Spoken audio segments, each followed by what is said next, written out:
Are you ready for it? I'm a real tough kid. I can handle my shit. They said fake it, gotta fake it till you make it, and I did. I'm just a terrible person, I guess. Lights, camera, bitch. Even when you wanna die. Breaking down, I hit the floor. All the pieces of me shattered as the crowd was chanting more.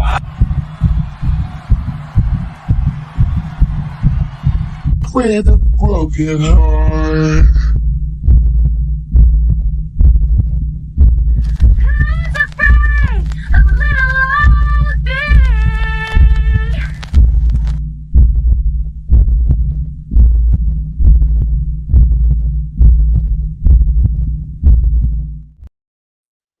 And good evening, ladies and gentlemen. Welcome back. I am Sarah the Raging Tomato here, bringing to you live another Throwdown Thursday. Per usual, I expect everybody's butts to get on this panel this evening because we've all rented something at some point in time, whether it be an apartment, a home, so on and so forth. And this evening, my guest is Millennial Mike, who is a landlord, correct?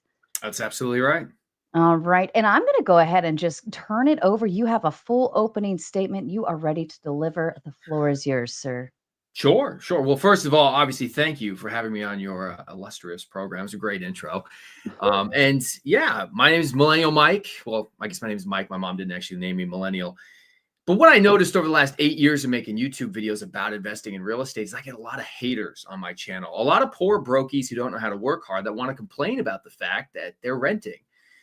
And they would leave nasty comments about how, it's immoral, they hate evictions, all these other problems I'm going to go over here in just a second. And I would always challenge these people. Hey, come on the channel. Let's have a debate. Let's talk. Let's discuss it like adults. And as your typical lefty liberals do, they run away in fear. And so I reached out to you because I'm a fan of your channel. I've been watching it for a long time now, super chatting here and there, trying to encourage a little more decency, a little less degeneracy. Don't play that horse video like someone said. And anyways, I reached out to you because I was hoping maybe in your audience there's somebody brave enough to come on and tangle with a big bad capitalist. But before that, let's get into that opening statement. So I did write it out. I'm going to read it. Okay, it's prepared ahead of time. Today, the role of landlords in our housing system is under intense scrutiny. Landlords are often depicted as exploiters who profit off of a basic human need, exacerbating inequality, consolidating power, and evicting vulnerable tenants for profit. Landlords are parasites is a common rallying cry, shouted from the basement-dwelling socialists eager for an opportunity to virtue signal to their peers and complain against anybody doing better than them. But while these critiques evoke strong emotional responses, they fall short in a court of logic. They oversimplify complex issues and they mischaracterize the root cause behind unaffordable housing. Now, let's get one thing clear right out of the outset. Not all landlords are created equal. We should absolutely condemn, and I do condemn, and hold slumlords accountable. Landlords who neglect their properties and exploit tenants deserve jail time plus hefty fines. But to treat all landlords as villains because of the worst among them is as dumb as saying all female middle school teachers should be fired because a select few in recent years have been caught diddling their students. We need to distinguish between unethical actors and the responsible ones. So in this case, it would be responsible landlords providing a valuable service and not the dirtbags who exploit their tenants. Now, diving into the moral critique that landlords profit from a basic human need, housing, is true. They do. Housing is essential, but you know what? So is food. So is water. So is healthcare. We don't condemn a grocery store owner, a pharmacist, a doctor, or a utility company for charging people for those basic human rights. Profit is not inherently immoral. What matters is whether the profit is earned fairly through the provision of a needed good or service. Landlords, especially small-scale ones, invest capital, take on risk, remodel buildings, maintain properties, and manage tenants. They perform ongoing work that ensures safe, habitable housing, and they deserve to be compensated, ridiculously compensated. I'm talking gobs of money. All right. In fact, the overwhelming majority of landlords in the United States are not corporations or hedge funds, but individuals. Roughly 70% of small rental properties are owned by mom and pop landlords. The average income is just over $60,000 a year, and their profit margin hovers around 10 to 15%. Doesn't really paint a picture of corporate greed. It's a small business. It's somebody like me investing in a duplex like I did, renting it out and fixing it up as I did, and then using that extra money to cover the mortgage payment, plus maybe put a little bit aside for retirement.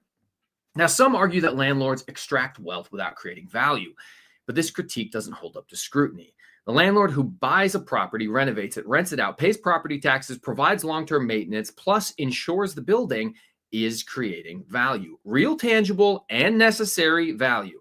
The concept of unearned income becomes applicable only when landlords neglect these duties or profit purely from land speculation or inherited privilege without contributing any labor or capital.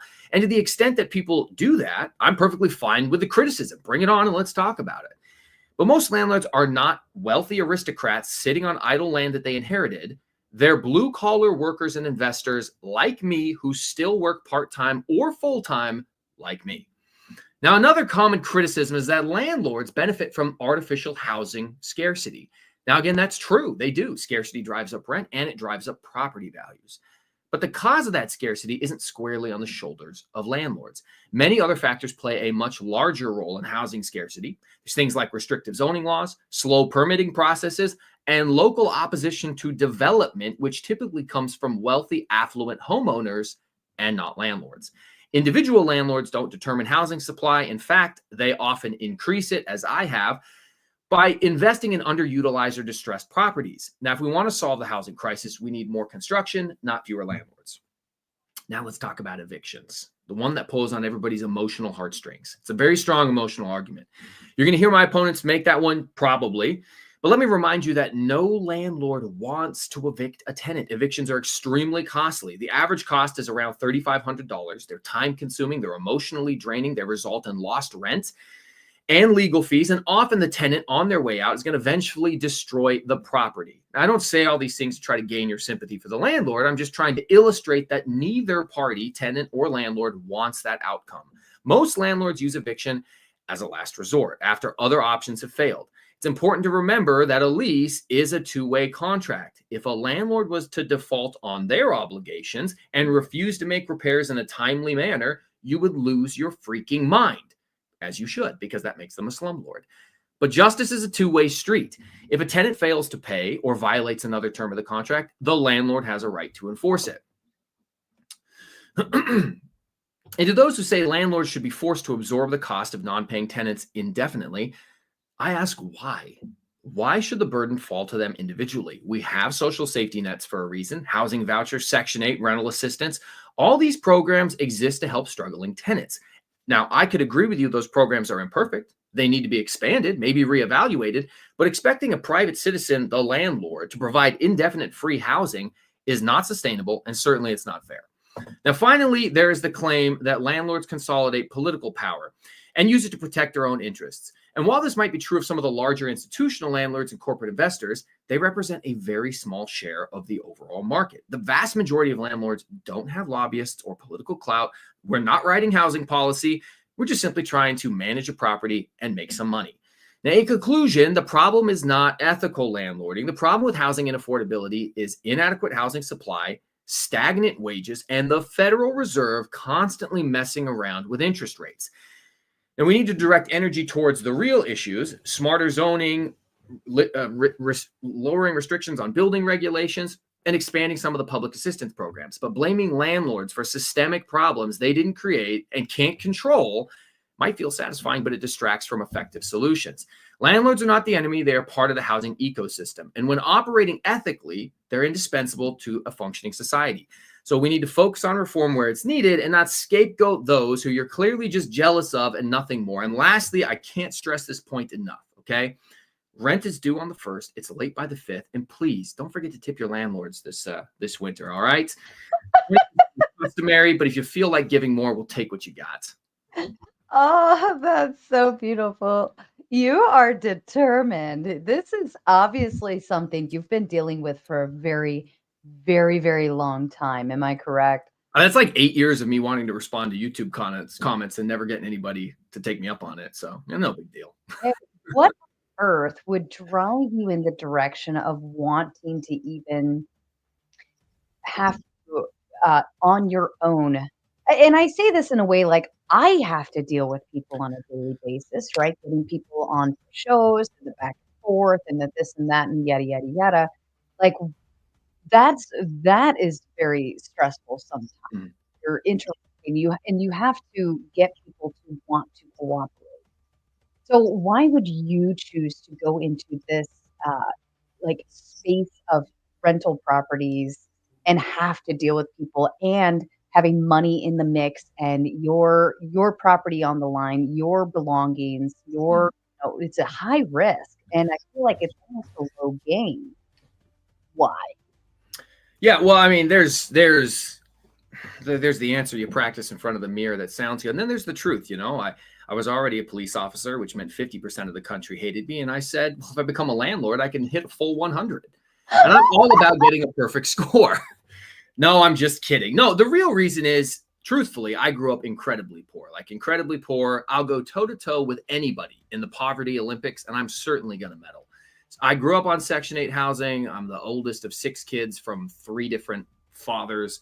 My mom was a prostitute, actually, and drug addict, all these things. And I was like, you know what? As a kid, as I watched my friends go off and play soccer camp and have game systems, and I never had any, I was like, I'm really not a fan of being poor.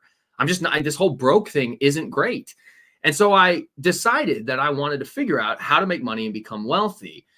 And I started researching online and looking at some of these different ideas that were out there back in 2011 and 12, stock trading and things like that. And eventually what I discovered was this quote that some people dispute whether or not it's accurate, but 90% of all millionaires made their money in real estate. And I said, okay, I should probably learn about real estate.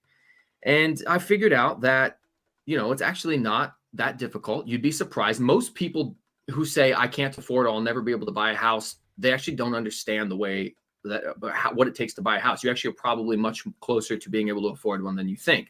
I've helped many people I'm friends with over the years, young people in their early 20s making only $40,000, $50,000 a year in an incredibly expensive area like Washington State, where I live, buy houses. They just have to know how to qualify. And so, I decided I want to be wealthy. And slowly but surely, I bought my first rental, saved a whole bunch up, bought my second, bought my third. And I have 27 units, but I only have about 13 buildings because I have duplexes, triplexes, things like that. Mm-hmm. And it's a great way to build money to set aside for retirement so that you don't have to bank on Social Security, which likely won't be there for people our age. And at the very least, they're going to push that off so you can't claim it till you're like 75. So you need to take actual charge of your future financial life and say, unless I want to work every day till I drop dead, I don't trust Social Security. What am I going to do to put some money in my pocket? And for me, it was real estate. Even if I have to deal with crazy tenants and people who lie, cheat, and steal, you just got to be better at it than they are.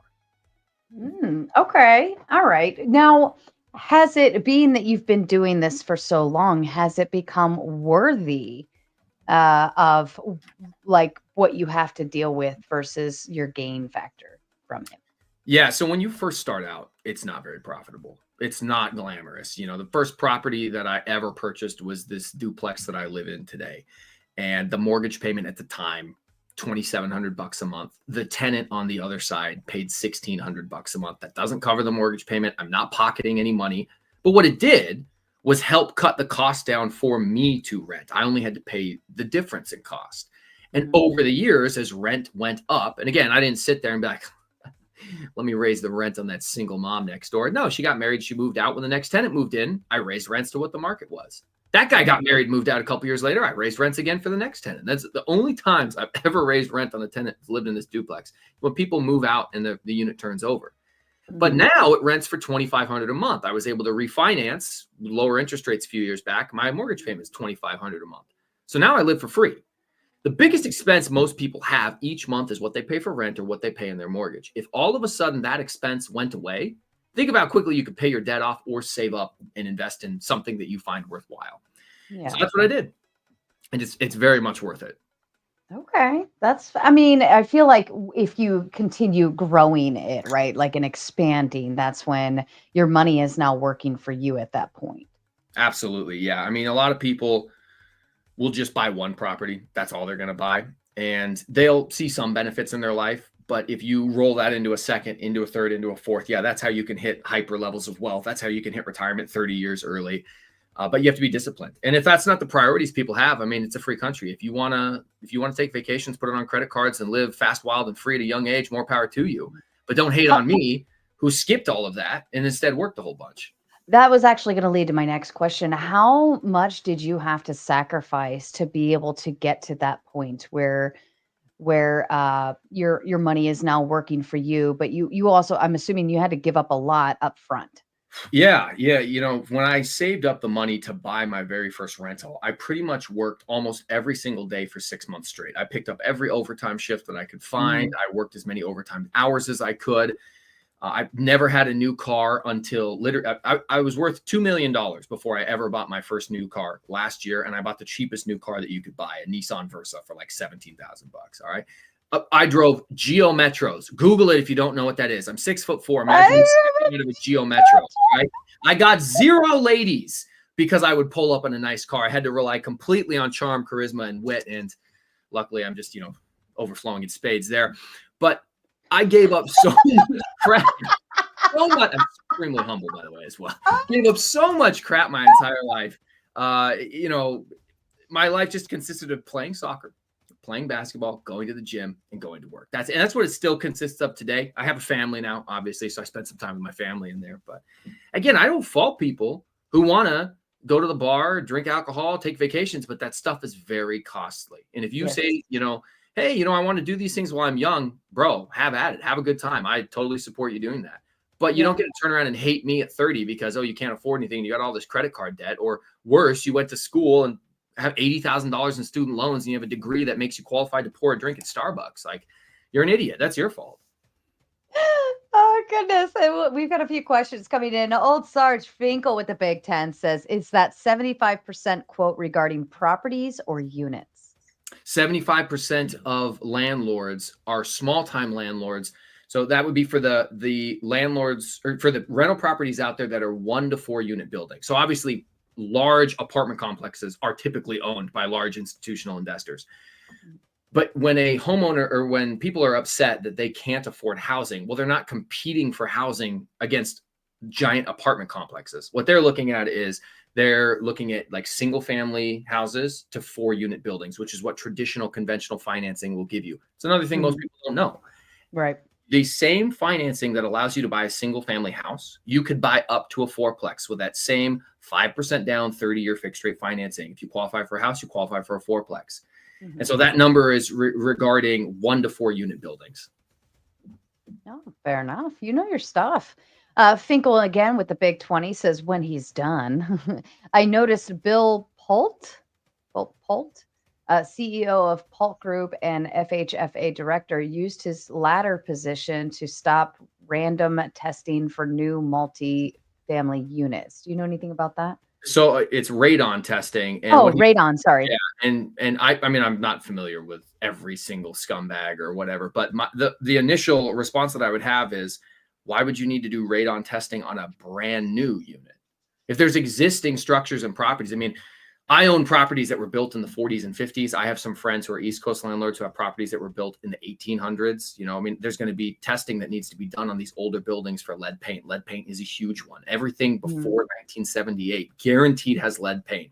You go a little further back, you can have asbestos, which is a major problem. I mean, these are problems for kids. These are very, very difficult properties to put children in or to qualify for Section 8 housing programs. But if we're talking about new multifamily units, well, those have been built to 2025 or 2020 standards and newer. There's probably not going to be a need for any type of special testing. I'm not familiar with radon testing. I'm sorry, Finkel. Okay, that's fair. And Finkel follows up and says, oh, by the way, Pult, FHFA director, is a multifamily landlord of several properties. Yeah, so I'm guessing he's saying that if he's promoting to stop the radon testing, this man is the one to benefit. Right. Presumably. Yeah, it sounds like he's talking about a conflict of interest. And again, I mean, to pretend that there aren't slimy, greedy corporate capitalists that are out there trying to make it for themselves and screw over tenants, I agree with you right out the gate. As I said in my opening statement, I think paragraph 2, let's get one thing straight. Slumlords suck. I'll stand hand in hand, side by side with a tenant. And if you can point to me criminal behavior, a slumlord not fixing heaters in the winter, not fixing air conditioners, not repairing a roof, not providing running water, dude, I'll stand side by side and say we should hold those people criminally accountable. It's absolutely unacceptable. It's terrible. They give a bad name to everybody. Right. I agree with that. And Robots Stopped Caring, a shout out to you for your new Raging Tomato membership, and also to Vibe On. Welcome, my friends. And Dion says with the big 5, Mike has been featured in Business Insider. They verify all data before publishing. He's the real deal. Is this true? Do I have somebody famous on here? No, well, so Dion's my friend. He's actually a very, very famous YouTuber when it comes. But are you famous? You were in Business Insider?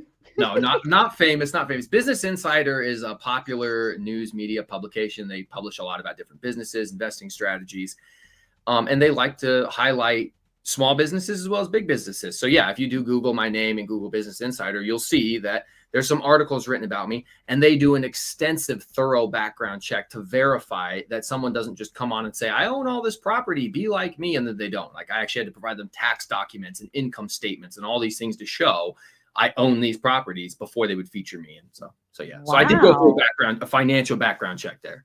That's very impressive. What prompted them to reach out to you? How did they find you?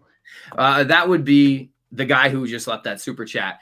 He is a very successful real estate YouTuber who lives in Washington. And I go to the same real estate meetup that he does. He speaks at a lot of major real estate events. There's a really big educator online called Bigger Pockets. There's another one called One Rental at a Time. He is a key star on both of these different platforms. So he gets featured in Business Insider and has some connections, and he pointed him my way and said, you might like this guy. He's a little obnoxious, but he's doing a good thing over there. Well, that's so great. That's exciting. Well, congratulations on that. I know that is, when you're doing something and you're doing hard work, it's nice to be recognized for the hard work you're doing and have people take interest in it and want to kind of press on that information to others. So congrats on that. Thank you. Okay. So what is like the worst scenario you've ever had to deal with as being a landlord? Like, worst case scenario, horrific, it's like it made you question yourself and whether you really want to continue doing this, so on and so forth. Well, I mean, obviously money usually hurts worse than most things. Most people, their biggest fear when it comes to investing in real estate and they think about being a landlord, there's 3 things that get said all the time: tenants, toilets, and termites. Holy smokes, the tenants are going to destroy the property. There's going to be a bunch of gangbangers. There's going to be a murder. Who knows what's going to happen in this house? We might have a liberal living here. Good Lord. Just kidding. I don't discriminate. Number 2, toilet. Oh my God. The property, the plumbing is going to fail. The roof is going to fail. The foundation's going to fail. I'm not a wise man. This is not a firm foundation. It was built on sand. Crap. That's expensive. Or lastly, termites. The weather, bugs, something's going to destroy the property. It's going to cost me a lot of money. So typically, most people's biggest anxieties around investing in real estate are the fact that it's very expensive and costly if certain things go wrong with a house, or tenants can just be a nightmare, or they could just be totally great. I've had people who have lived in my properties for years, not one problem. And I've had tenants who they move in and they just call and call. And they're like, yeah, I think somebody's stalking me. And you're like, are you sure you didn't just smoke meth today? Are you sure? Oh my God. Some meth today, sweetheart? Like, no, there's somebody stalking. You're a 74-year-old female whose family is all passed away. I don't think anybody's stalking. And they're just convinced, like, all right, you get some weirdos. But the worst things that I've had to deal with personally, totally unplanned expenses. And when they happen in quick succession, when it rains, it pours, that sucks. You're like, oh, he's got kicked in the teeth with a $6,500 problem. And then a roof went bad. And then a plumbing went bad. You're like, crap, I'm just funneling out a lot of cash. That really sucks. Mm-hmm. And then beyond that, tenants, and I actually haven't had that many evictions. And of all the rentals I've had and all the years I've been doing it, I've only done a few different evictions. And evictions do suck because of the uncertainty. You're like, look, you're not paying your rent or something, or you're in violation of the contract because you're participating in criminal activity, you know, well, we found a stolen vehicle on your property because you were running a chop shop out of the garage. You can't rent here anymore. You know, it just is what it is. It's nothing personal. It's just the law. You got to go, you know, but you're not sure when those tenants move out if they're going to have a little hammer party and punch a hole through every wall and break everything on the way out. So you just fingers crossed and see what happens. But those are typically the biggest heartaches. Oh goodness. So then, I mean, what is that process like trying to, do you start with kind of a mercy plea to them? Maybe try to work with them first to see what you can do. You know, maybe they haven't paid rent in a few months, and like try to operate around them and accommodate as much as you can. Because I would imagine it would be still just as costly to have to get a new tenant, because you have to advertise and then the house sits empty and so on and so forth. So do you try to work with them as much as possible, or do you just pull the trigger? No, always. So two things can be true at once. Rent is due on the 1st. It's late by the 5th. There's an eviction notice going up on the 6th. Not because I'm a cold-hearted dirtbag. I mean, I am, but that's not the reason. The reason is because as soon as you post that eviction notice, they now qualify for a bunch of emergency rental assistance programs that they won't unless they have an active eviction notice. So once I say, hey, if you don't pay, we're going to take you to court. We're going to kick you out. Now they can go to the housing authority in their city, or they can go to some of the emergency rental assistance programs and say, I have a pending eviction notice. I need emergency assistance rent. And now they can qualify for programs that they wouldn't have qualified for previously. Number two, the reason that it's important to do this quickly is because a lot of people have big hearts, and I understand having a big heart. I want to help people as much as I possibly can, but they need to be helped the right way, which is to qualify for these rental assistance programs. I don't want to evict somebody. As I mentioned in my opening statement, it's extremely costly. As you said, there's missed rent, damage they could cause. It's way easier if they just pay. Now, people have things happen in their lives, no fault of their own sometimes. Sometimes they're a victim of bad circumstance. If someone legitimately qualifies for rental assistance, I fully support these social safety nets. I pay taxes into these social safety nets. I take a number of Section 8 tenants. In fact, I prefer Section 8 tenants because the government always pays. Their check is always good because it's funny money. They just make it all up. And I love Section 8 tenants. I was a Section 8 tenant as a child. So I have no problem giving back to that program, even if it means I take slightly less than what the fair market rent would be, you know, what a regular tenant would pay. It's not enough less for me to say I can't take it. But I want the tenant to pay their rent. If they can't, then they need to go qualify for these social safety nets. And if they don't qualify for the social safety nets, then they need to go out there and get a job or manage their money better. I think that it's a totally reasonable position to take, that we can be pro social safety net and want tenants to be able to utilize these programs. I can also say the programs aren't perfect and we should probably expand them. But if you don't qualify for those programs, that means that an independent, unbiased third party, in this case, the government, looked at your situation and said, sorry, you're not a disabled vet. You're not a single mom with a bunch of kids. You don't have medical problems. You can get a job or be better with your money, and we're not going to subsidize your poor life choices. Go out there and learn to fish instead of stop asking for a fish. So I have no problem. Right. You know what? If I'm making you laugh this much, that makes me happy. Thank you.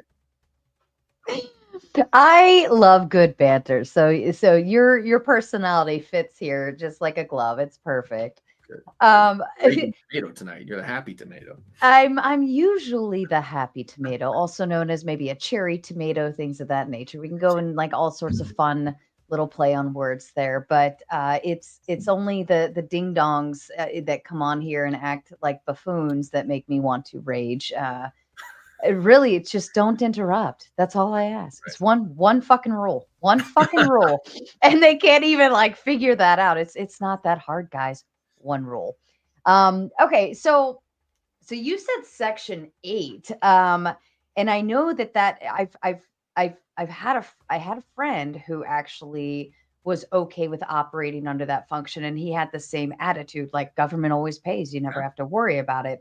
Now, would you consider the tenants to be any different or operating under different values? Is it, I don't know, harder, easier? How would you play on that?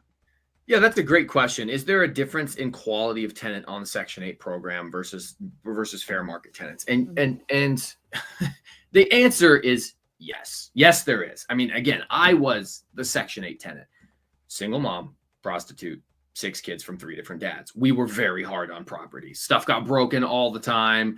We it was a mess. In hindsight, I look back and go, man, it sucked to be that landlord. But they were always getting a check from the government. True. We weren't involved. Well, I mean, I guess prostitution is illegal, but other than that, no other criminal activity. So is there a difference in quality of tenants? Yes, most Section 8 tenants are going to fit the stereotype that you may have in your head of like crazy poor people. But there's plenty of Section 8 tenants who are disabled military veterans, as I mentioned earlier, and there's even single moms out there who have reasonable children that aren't so super crazy. Yeah, a fair market tenant, you can be you can exercise a little bit more discretion in who you pick, but there's a bunch of fair housing rules. You can't just straight up discriminate there either, depending on what state that you're in. The first person to qualify, you have to offer the property to. So you don't really necessarily know what you're going to get. Once you line up what your financial requirements are, or your requirements, if somebody qualifies, you have to offer it. You can't discriminate. And again, I'm pro non-discrimination. I think we should offer housing to people. You shouldn't just be able to sit there and be like, I don't like this person because of that. I mean, unless they're liberals. If they roll up with that, I'm with her sticker, it's game over. Just thank you. Next. I'm kidding. Don't lose it in the comments, please. It's a joke, people. Relax. But yes, Section 8 tenants are typically going to be harder on properties. And yeah, they come from a lower income bracket. And so there's a whole host of different issues that go along with that. If for instance, they get off of the program, they're not going to be able to usually afford rent, and they're going to have to go. They're going to have to go somewhere else, move back in with family or something like that if they get dropped from the program, which typically only happens for very limited reasons. And those limited reasons are things like their income status change, or their status change, like their kids grew up and aged out of the program, or you get dropped from the program if you commit criminal violations or something of that nature. Right.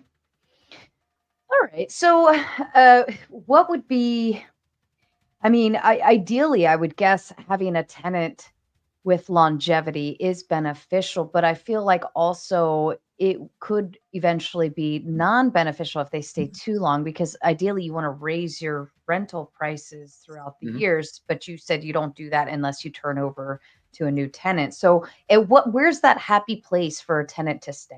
Yeah, so I was actually just referencing this one duplex that I'm in. I've happened to never raise rent on a tenant. It's only ever happened when the property turned over. But no, absolutely, I do rental raises. There's good strategies around doing rental raises that will not make your tenants hate you. The guy who commented earlier, his name is Dion. What made him famous is how he raises rent on people. Instead of just sending them a letter saying your rent is increasing and pissing everybody else off, he waits a couple of years. He waits till the market average goes way up. He goes out to the tenant. He prints off this binder. He shows how the property taxes have increased, the insurance costs have increased. He shows what the rate of rent is for similar properties in that area. He's like, hey, other 3 bedrooms are at $2,000 a month. You're still paying $1,200. It's a huge discrepancy here. And then he leaves the binder with them and says, why don't you guys take a couple of days, call me back, and let me know what you think the fair rental amount is, what you would be comfortable paying. And then he leaves. And he says in almost every single case that he's ever had, the tenant voluntarily raises their own rent. Now, they almost never raise it to what the fair market is, but they offer to pay, usually splitting the difference. And they voluntarily accept $400 or $500 a month rental increases because people are reasonable. The first thing they do when he leaves is they Google, well, what are other 3 bedrooms in the area? Oh, shoot, I'm getting a deal. Right. If I have to leave here, I'm going to pay way more. So maybe I can offer more, but not fair market, and see if we can. And that's how he does his rental raises. It's called the binder strategy. It's literally what made him famous in the landlord community. He's well known all over the country for it because he incorporates the tenant in the conversation, and they usually walk away feeling positive about the experience, thanking him for raising their rent instead of being really pissed off and destroying his property. Right. Well, yeah, because then you're able to take the time to explain it, right? But then also letting it's inception, right? Letting them come to their own conclusion, and then they feel like they're doing him a favor by paying the higher rent, but also recognizing, well, if we don't pay more, he could, kill our contract at the end of the year and choose not to let us stay longer. And then we're going out and we're looking at these other 3 bedrooms that are significantly more. So I feel like they come to their own conclusion, that's a very wise way to go. I admire that. But I mean, in that event, is there a time length of a tenant staying maybe too many years that it eventually kind of becomes a negative net? Or is it beneficial if somebody stays for 10 years? They're like, hey, easy peasy. Yeah, no, I mean, most of the time, a landlord's biggest expense is going to be turnover. You have even positive turnover, like when people move out because they get married and they're going to go move in with their new husband. Mhm. The property is typically going to be vacant for at least a month or two because they've got to move out. You've got to paint it up, touch it up, get it back in working condition, advertise the unit, take time for the new tenants to get in there. So you're losing a couple months worth of rent immediately. Number two, the cost of turning the unit is expensive. You have to update it. Who knows what that's going to be like? Who knows what type of damage they've done? Very rarely does a security deposit actually cover what needs to be fixed. And so tenant turnover is what you want to avoid. I would prefer, and anybody can figure this out if they just do the math. I would much rather prefer to keep a tenant in there year after year after year than do a turnover. Let's say that rents right now, fair market rents, are $2,000 a month, and my tenant's paying $1,500 a month. I would much rather get them to 18 than get somebody at 2,000, because if I miss even 2 months worth of rent as I move them out, move someone else in, that's $4,000 a month that I missed. Mhm. If I could just get them to 1,800, the difference between 18 and 2,000 is $200. The amount of time it takes for that $200 to equal the $4,000 I lost is years. I mean, it's going to take 20 months for me to make, I don't know, to check my math on that. It's going to take a long time, all right? Pull the calculator out typically. It's going to take a long time for me to make that money. So I would much rather just get somebody up to 1,800 and be a couple hundred below market rent and keep them in there forever. Die in this property, please. Mhm. Die in this property. Have you ever had that happen? One time, yeah.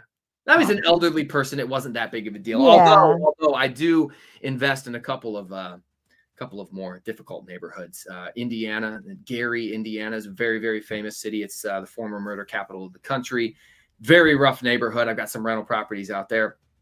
And one of the properties that I purchased when I showed up, and they were doing the remodel, and we looked at the front door, and Dion, the guy who left that comment, looked at it and goes, "Is that a bullet hole?" And we turned, and sure enough, through the peephole, there was the bullet hole. Somebody had gotten smoked in that property before I bought it. That's probably why I was buying it. And Now, tough do you have like managers in all, since it sounds like you're multi-located. I mean, I couldn't imagine you having to deal with all of those phone calls or be just a drive away. So do you have like a program that? Yeah, I got a property manager. I manage the property here where I live. It's very difficult to manage things at a distance. Lots of reasons why. There's different cultural norms as well as legal laws, depending on what state you're in, depending on what city you're in. Where I'm at in Washington State, providing refrigerator and washer and dryer is customary. In some places in the Midwest, you provide no appliances. Tenants move their appliances with them. They bring their own washer dryer. So just weird little customs like that, you want local boots on the ground who can swing by the property, who can get there in a moment's notice if there's an emergency, who are familiar with the local laws and the issues with the city and the local housing authority. So yeah, I use a property manager for anything that's not in my immediate area. It's fair. The wealth building journey with the Big Ten says that makes sense what Mike said. There's a nuance to landlords. The small minority ruin the reputation for the larger majority. Same thing with cops. It's usually complicated when money is involved. And you've got a 2 for 2 on that one. So what do you think? No, wealth building journey. This is a smart guy right here. 100%. There's nuance in everything. I mean, look, in just about every profession that you can think of, there's going to be some bad actors. There's dirtbags who work at daycare centers. There's bad, creepy teachers, as I highlighted in my opening statement. I don't know what the endemic problem is with society right now, and all these middle school teachers just assaulting these young boys. I don't know what is going on. Really fucking weird. I know. Crazy. Ew.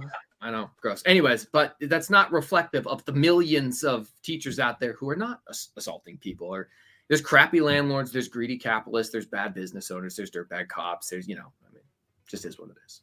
That's fair. I mean, there's always a bad apple in every bunch. I mean, that's part of individuality. You could be a bad anything. And I don't think it speaks for everyone else who's trying to just do the job and go home. Finkel with the Big Ten says, did he say his properties are in New York? He's right about eviction being scary. It can take 3 or more months to process an eviction. Yeah, I don't own any properties in New York. I do have one in Chicago, which is, similar, very similar problem. It could be 6 months. I mean, and there's during the C-19 pandemic, I mean, they had eviction moratoriums. You could have had people not paying for a very long time, depending on what state you're in. They're called, tenant-friendly states or anti-landlord states, and you could be dealing with problems for a very long time. New York has a lot of problems. Really? How about squatters? Have you had any like squatters? No, I've never had a squatter. I mean, I've had people that I had to evict and it went all the way into the eviction, and then they left and we didn't have to have the police like kick them out or anything. But yeah, squatters are a big problem depending on where you're at. A lot of states have laws that favor the squatters. It's just ridiculous. I mean, people who their mom passed away, they inherit the house, they're getting it ready to sell. Somebody moves in, and now they've got to go through a 6-month eviction process to just sell a house. I mean, it's just ridiculous. And and now landlords can't behave poorly themselves. And believe me, I understand the desire to be like, well, I'll just go in there and kick them out myself, or I'll just uninstall all the doors. Like, I get it. I totally get it. You can't do it. You shouldn't do it. I understand why you want to do it. But it's super frustrating. Yeah, squatters are usually just a bunch of deadbeats, honestly. Get a job. It's sad because it's people like that come in, and like here, people are working hard and trying to run a business and trying to operate accordingly within the law. And then you have people kind of utilizing the law to in a way where it's like, that doesn't even make sense. I never understood the squatter law. Like, I get it if you move in, like maybe a boyfriend and girlfriend, like the boyfriend owns the house and the girlfriend moves in and she's been living there for the last 3 years and it is very established there. I can understand a law kind of protecting her from just being booted out into nothingness, right? I can understand a concept like that, but the like somebody who just randomly shows up and just kind of makes their way illegally, I never understood that. They start by breaking and entering. Then they change the locks. And then the landlord shows up to change the locks to something else. And the police go, whoa. Well, we can't have that now, can we? You go, what? Right. What about doesn't make it doesn't make any sense. It doesn't. We are so ass backwards in a lot of those dimensions that it actually makes me sick that we operate like that. I don't get it. And that's a deterrent for the hardworking people out there to want to go out and work hard and actually work towards something, Guam Tech comes in with a big 5, says, other than market value, what are good reasons to raise rent so much in 1 year? Yeah, I mean, I can't really give you a reason. I would never advise a landlord to do that. If you put a tenant in there and it's been 1 year, now their lease is up for renewal, if you're trying to substantially raise their rent, unless the reason is the fair market rent is substantially higher than where they're at, I would never encourage somebody to do that. It's stupid. I mean, this is a great argument against when people say, oh, these landlords, they're being unfair and they're responsible for the raising rents. Like, I can't, if fair market is $2,000 for a 3-bedroom, I can't just go set the rent at $5,000. Nobody's going to rent for me. They're just going to see the listing and be like, I don't know what's wrong with that guy. And they'll go to the next list. So no, I always encourage people. And my channel is largely around investing in real estate. I provide advice around it. And I always tell people, look, you should take whatever the fair market rent is and drop it by 10%. If everything's $2,000 in your area and you're listed for $1,800, everybody's going to look at your property, which means you can get the most qualified tenant, the one with the best credit score. You can be like, my requirements are a higher credit score or higher income, because everyone wants it because it's such a good deal. And then I don't encourage raising rent unless it's appropriate, because fair market is so much higher. And then I would encourage you to do the binder strategy, which I talked about earlier. And that strategy says you go out there and let the tenant make the choice. Well, if the tenant looks at all the other rents, they're gonna be like, I'm just moving out. Get the flip out of here. So that makes sense. I like that. You seem very well grounded. I mean, I'm the greatest person you've ever met. You just don't know it yet. You've met a lot of cool people too. So I have. I love how you just step into that one. Like, no, I am the greatest person you've ever met. I mean, have you seen all of our guests though? Like all of them? There's some cool ones. I'll give it to you. There's some cool ones, you know. Finkel in with the big 20 says, beware the small landlords near military bases. Oh, that's a good one. They know when they deny deposits, the PCSing soldier, sailor, airman, Marine can't stick around for small claims court, and those don't get into the stats. Yeah, fair enough. No, that's a good point. So what he's saying here is that, you know, if somebody gets deployed, or they get orders to move to a new station, they're going to not be there anymore. So it's going to be very hard for them to attend small claims court, and therefore the landlord, the shady landlord, could be like, "I'm not giving you a deposit back. Fight me in court from across the country or on." And while this is absolutely true, like it's scummy if somebody does that. I don't know what the stats are, but I would imagine that this is an incredibly small percentage of people. However, to his point, there's probably a higher concentration of people who pull these tricks that are around military bases because they know. And once again, I said from the outset, if you're a dirtbag landlord operating unethically, yeah, you're a loser. I don't support that in any way. What I'd love to contend with people is when we get into the larger question of, is it moral to even rent seek, period, you know, rent seeking or wealth extraction? All these people have these philosophical arguments with the practice itself of being a landlord. If you want to talk trash about dirtbag landlords, I'm right there with you, boss. That's fair. I think that's a fair statement. What do you, I mean, have you rented to any military personnel? No, actually, I don't think I have any military bases close to my stuff in the Midwest. So I don't think I ever have. And the properties I have out here in Washington, I just don't happen. I've had like nurses and lawyers and stuff like that. But again, Section 8 is great because the government always pays. The military is great. They get what's it called? BHS. Yeah. They get the B8 BS. Oh, what the BAH? Base assisted housing, right? Yes. Like that. Yeah. Okay. They people. I'm impressed that you knew that out of the day. Were you married to? I am military. I was military. Oh, you were. Yeah. Oh, you stud. Thanks. Hey, Raging Tomato. Thank you for your service. I don't talk about it a lot just because it's like it was so far back in my life, but everybody, I like people get surprised when they hear that. It's just right.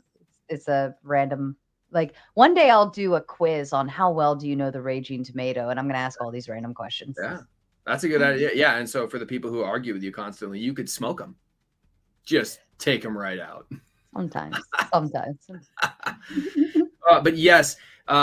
Base assisted housing is another like Section 8 type idea. It's like, hey, the government has given them a stipend specifically for housing, so they should afford it. It's guaranteed to them in their paycheck. Yeah, I mean, well, essentially, ideally, right? Just so you get it, it's added into your paycheck, and it's based on the area in which you're in. But where you spend it is up to you. It's true, right? So that's why it is nice because they just give you a standard percentage amount to cover the cost of the living for that area.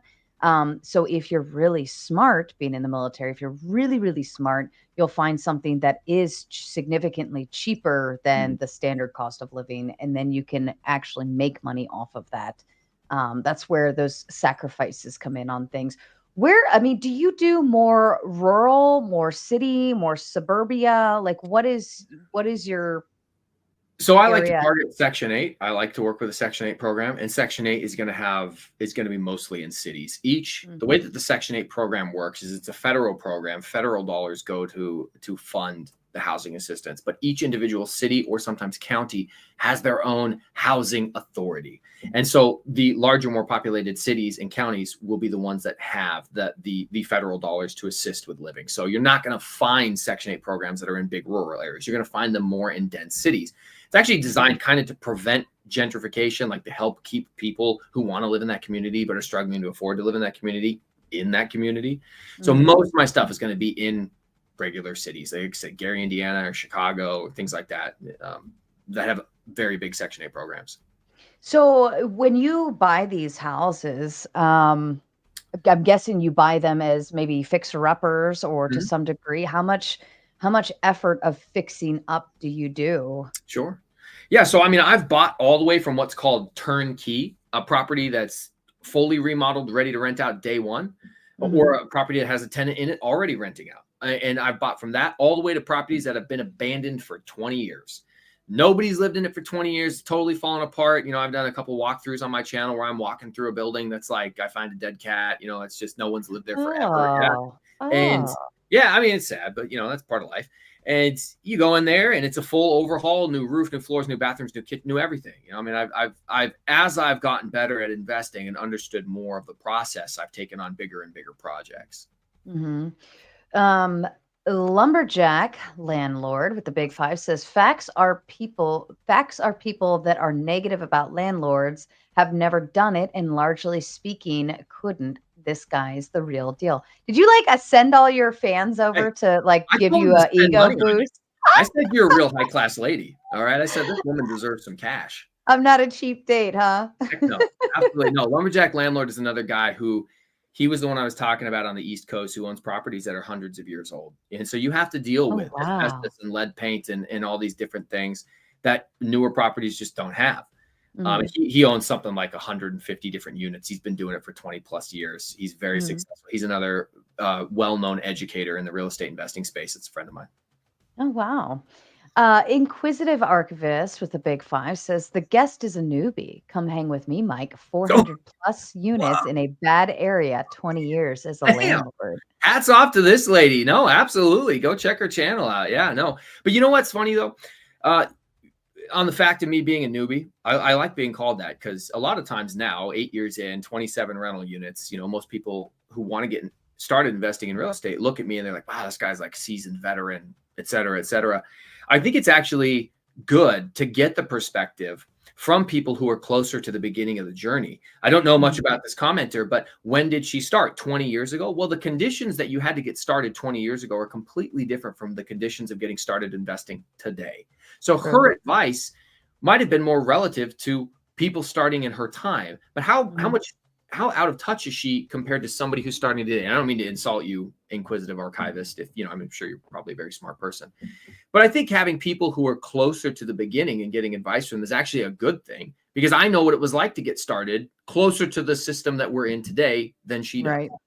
That's fair. I feel like between inflation, economy, like with all of the just kind of the tech boom and everything, I feel like once the 90s, once we went from 90s to 2000, everything strangely changed and everything became a whole different world of things. So yeah, the Matrix was kind of insightful when they said that was the peak of our society right there. that's fair. That's fair. Funny. And here's my ego boost. Lumberjack says with the Big Ten, Mike's right. You are a high class lady. Thanks for hosting such a great live. Oh, that's so wonderful. I love that. And before I ask the next questions, I'm going to go ahead and drop the open panel link. I know Grid One was super excited. He's already messaging me. He wants to get on here. But we will go into open panel dumpster fire. And for all of you shit talkers in the chat, please come on. I see you. I see you. You better get up here and say it to the man's face. And allow me just a second. I do want to send the link kindly directly to Grid, just because I believe he was driving at the moment or something like that. So just out of kindness, and we love Grid, and he's one of our favorite business people here who likes to come on and chat. Especially in these types of conversations. So allow me just a second. And you know that guy's successful in business because he super chats like a madman. He just drops cash like it's raining. So Grid One's great. We love him. All right, I'm gonna let everybody pile in backstage over the next few minutes, and then we'll go into open panel dumpster fire. So all of you little bitches in the back, or all of you bitches in the chat, get your butt up here. The link is pinned. Okay, so you just got done calling me a high class lady, and I'm over here like, fuck you. We're high class over here. All right, so with the rental, I mean, where do you see yourself 10 more years from now? I mean, you've already done so much work in, I believe you said 8 years. Put yourself 10 years. Are you going to continue buying more properties? Are you going to continue growing? Or are you kind of like at a happy level right now? Where are you going with this? That's a great question. Yeah. What's the end goal? Why are you doing all of this? As I mentioned earlier, you know, I grew up very poor. I didn't want to be poor. My plan is to retire from my full-time job, which is, dealing with a bunch of scumballs and dirtbags on a daily basis, occasionally getting shot at, being threatened with death and dismemberment. So, hey, if I could avoid doing that into my 50s and 60s, I'll take it. And so I'd love to continue to invest in real estate. There is something immensely gratifying buying distressed properties and remodeling them. And there's a reason why there's so many different house remodeling TV shows, or flip this house, love it, lease it, all these different things. People like to work on projects. They like to see before and afters. Every time I turn a piece of garbage into something pretty and I rent it out, I enjoy it. It's fun. There's no reason for me to stop. I'm good at doing it from a distance. Before I was a cop, I worked in construction, so I can do a lot of the work myself if I want to. And ultimately, I don't want to just retire, sit on a beach and drink Mai Tais. Like, I enjoy working. I'll always have to do something to keep me busy, but definitely something different than what I do currently on a 9-to-5 basis. It's that's not right. So I mean, obviously the cop life, like, you'll eventually trudge out of that, and then the rentals will just kind of be working for you by that point, right? Now, would you recommend, because you said there's ways you can get loans and things to start, like buy your first rental, but I mean, what do you do with that? Where are you living? If I wanted to go out right now and buy my first rental property, and then I have my own home, or maybe something to that degree, how would you recommend kind of balancing, because that's a lot of burden? And then that, to me, that would be the scary part, is the burden of, I have my home and then I have a rental property. And if something fails, now I have two properties I have to pay for. Yeah. So what would you recommend for that? Yeah, so there's so many different ways to invest. You can do fix and flips, the BRRRR strategy, which is buy, remodel, rent it out, refinance. There's all these different strategies, larger multifamily, small multifamily, and there's good arguments for all of them. But I think there's only one way people should get started, even if you already own a house, and that's to buy a 2 to 4 unit building.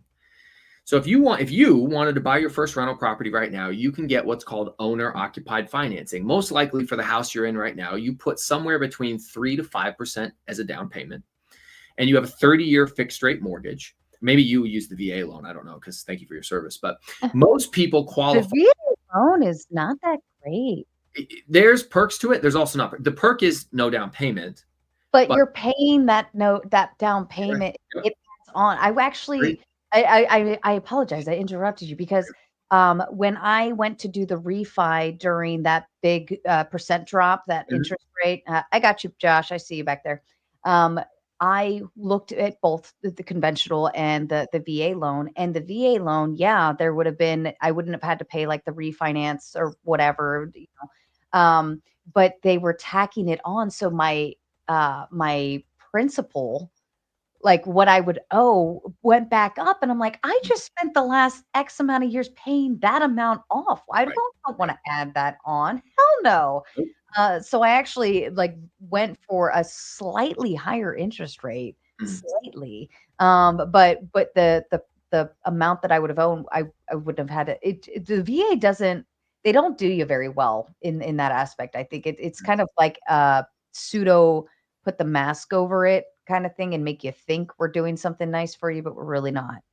Yeah, it certainly depends on how you use the loan. There are benefits to it. I mean, a lot of people, there's stats out there that say something like, 50% of America doesn't even have $1,000 in their bank account. So if you don't have a down payment and you want to get into a house, it can help you, but it's going to cost you more each month. It would be better to use, in most cases, conventional financing. You put owner-occupied conventional financing, 5% down. A $500,000 house is $25,000 down. Plus some closing costs, you're probably about $30,000 all in. Now, $30,000 is a lot. I'm not sitting here to tell you it's nothing easy. You're going to have to work a lot of overtime. You're going to have to save. It's probably take you 6 to 12 months to put that money aside, but it's reachable. It's feasible. It's something you could save. Yeah. $30,000, you buy that first property. But instead of doing what most people do, which is buy a house, buy a duplex, triplex, or fourplex. Yeah, but Mike, it's not in the city I want to live in. Then make a sacrifice. Live further away. That's what I did. I moved 45 minutes away from where I worked. so that their houses were cheaper, so I could afford one. Mhm. So you're going to put that 5% down on a 2 to 4 unit building. And your question was, well, what happens if something happens? You lose your job, you can't work anymore, and now you have 2 mortgage payments. That's really tough to do. Well, if you buy a 2 to 4 unit building and you get owner occupied financing, which means you're going to move into one of those units. Let's say it's a triplex. You move into one. You've got 2 tenants. Ideally, those 2 tenants are paying rent. That rent should be close to, maybe even more than what the mortgage payment is. If you move out of the house you're in now, I don't know how long you've owned it, but the odds are, if you've owned it for probably around 5 years, because you said you refinanced back when rates were low, odds are you can probably rent it out for close to what the mortgage payment is, maybe even more. As time goes on, rent will go up, your payment stays the same, minus the insurance and the property taxes. And so real estate gets better with age. It's kind of like men. And what you want to do is just give it enough time to get seasoned. And so sit there on your properties. You develop things like equity. Well, you can borrow equity to invest. Now, that can come with risks. You could botch it up, but rents will go up, equity will increase, and you can use those advantages to become profitable. I'm not going to tell people to go out and buy 50 units a year. There's some coaching programs out there that are like, hey, scale to 100 units in 12 months. Most of the time, those are pretty predatory, very unlikely to work for you. They're just trying to get a quick cash grab and have you buy their course. Mm-hmm. Ideally, if you were to buy one rental at a time every 2 to 3 years for the next 5 years, 5 years from now, you have 5 rentals, and then you retire at 25 years in, you're going to have 4 or 5 paid off rentals. Who knows what rent will be at that point? These things are going to be paying you thousands of dollars a month. They're going to dwarf Social Security, dwarf a pension, dwarf a 401k or a Roth IRA. The tax benefits and breaks for real estate destroy everything else. I pay no taxes legally on the income. I pay a lot of property taxes. But there's just so many benefits if you do it safely. As one of the commenters, Jen Tam, said, I'm doing it the right way. I only always do things the right way. Wow. That ego, we're going to have to bust that ego down a little bit. Please bring me somebody. Speaking of an ego bust, I'm going to go ahead and get everybody backstage. It looks like we already have a full panel ready to come on. Here we go.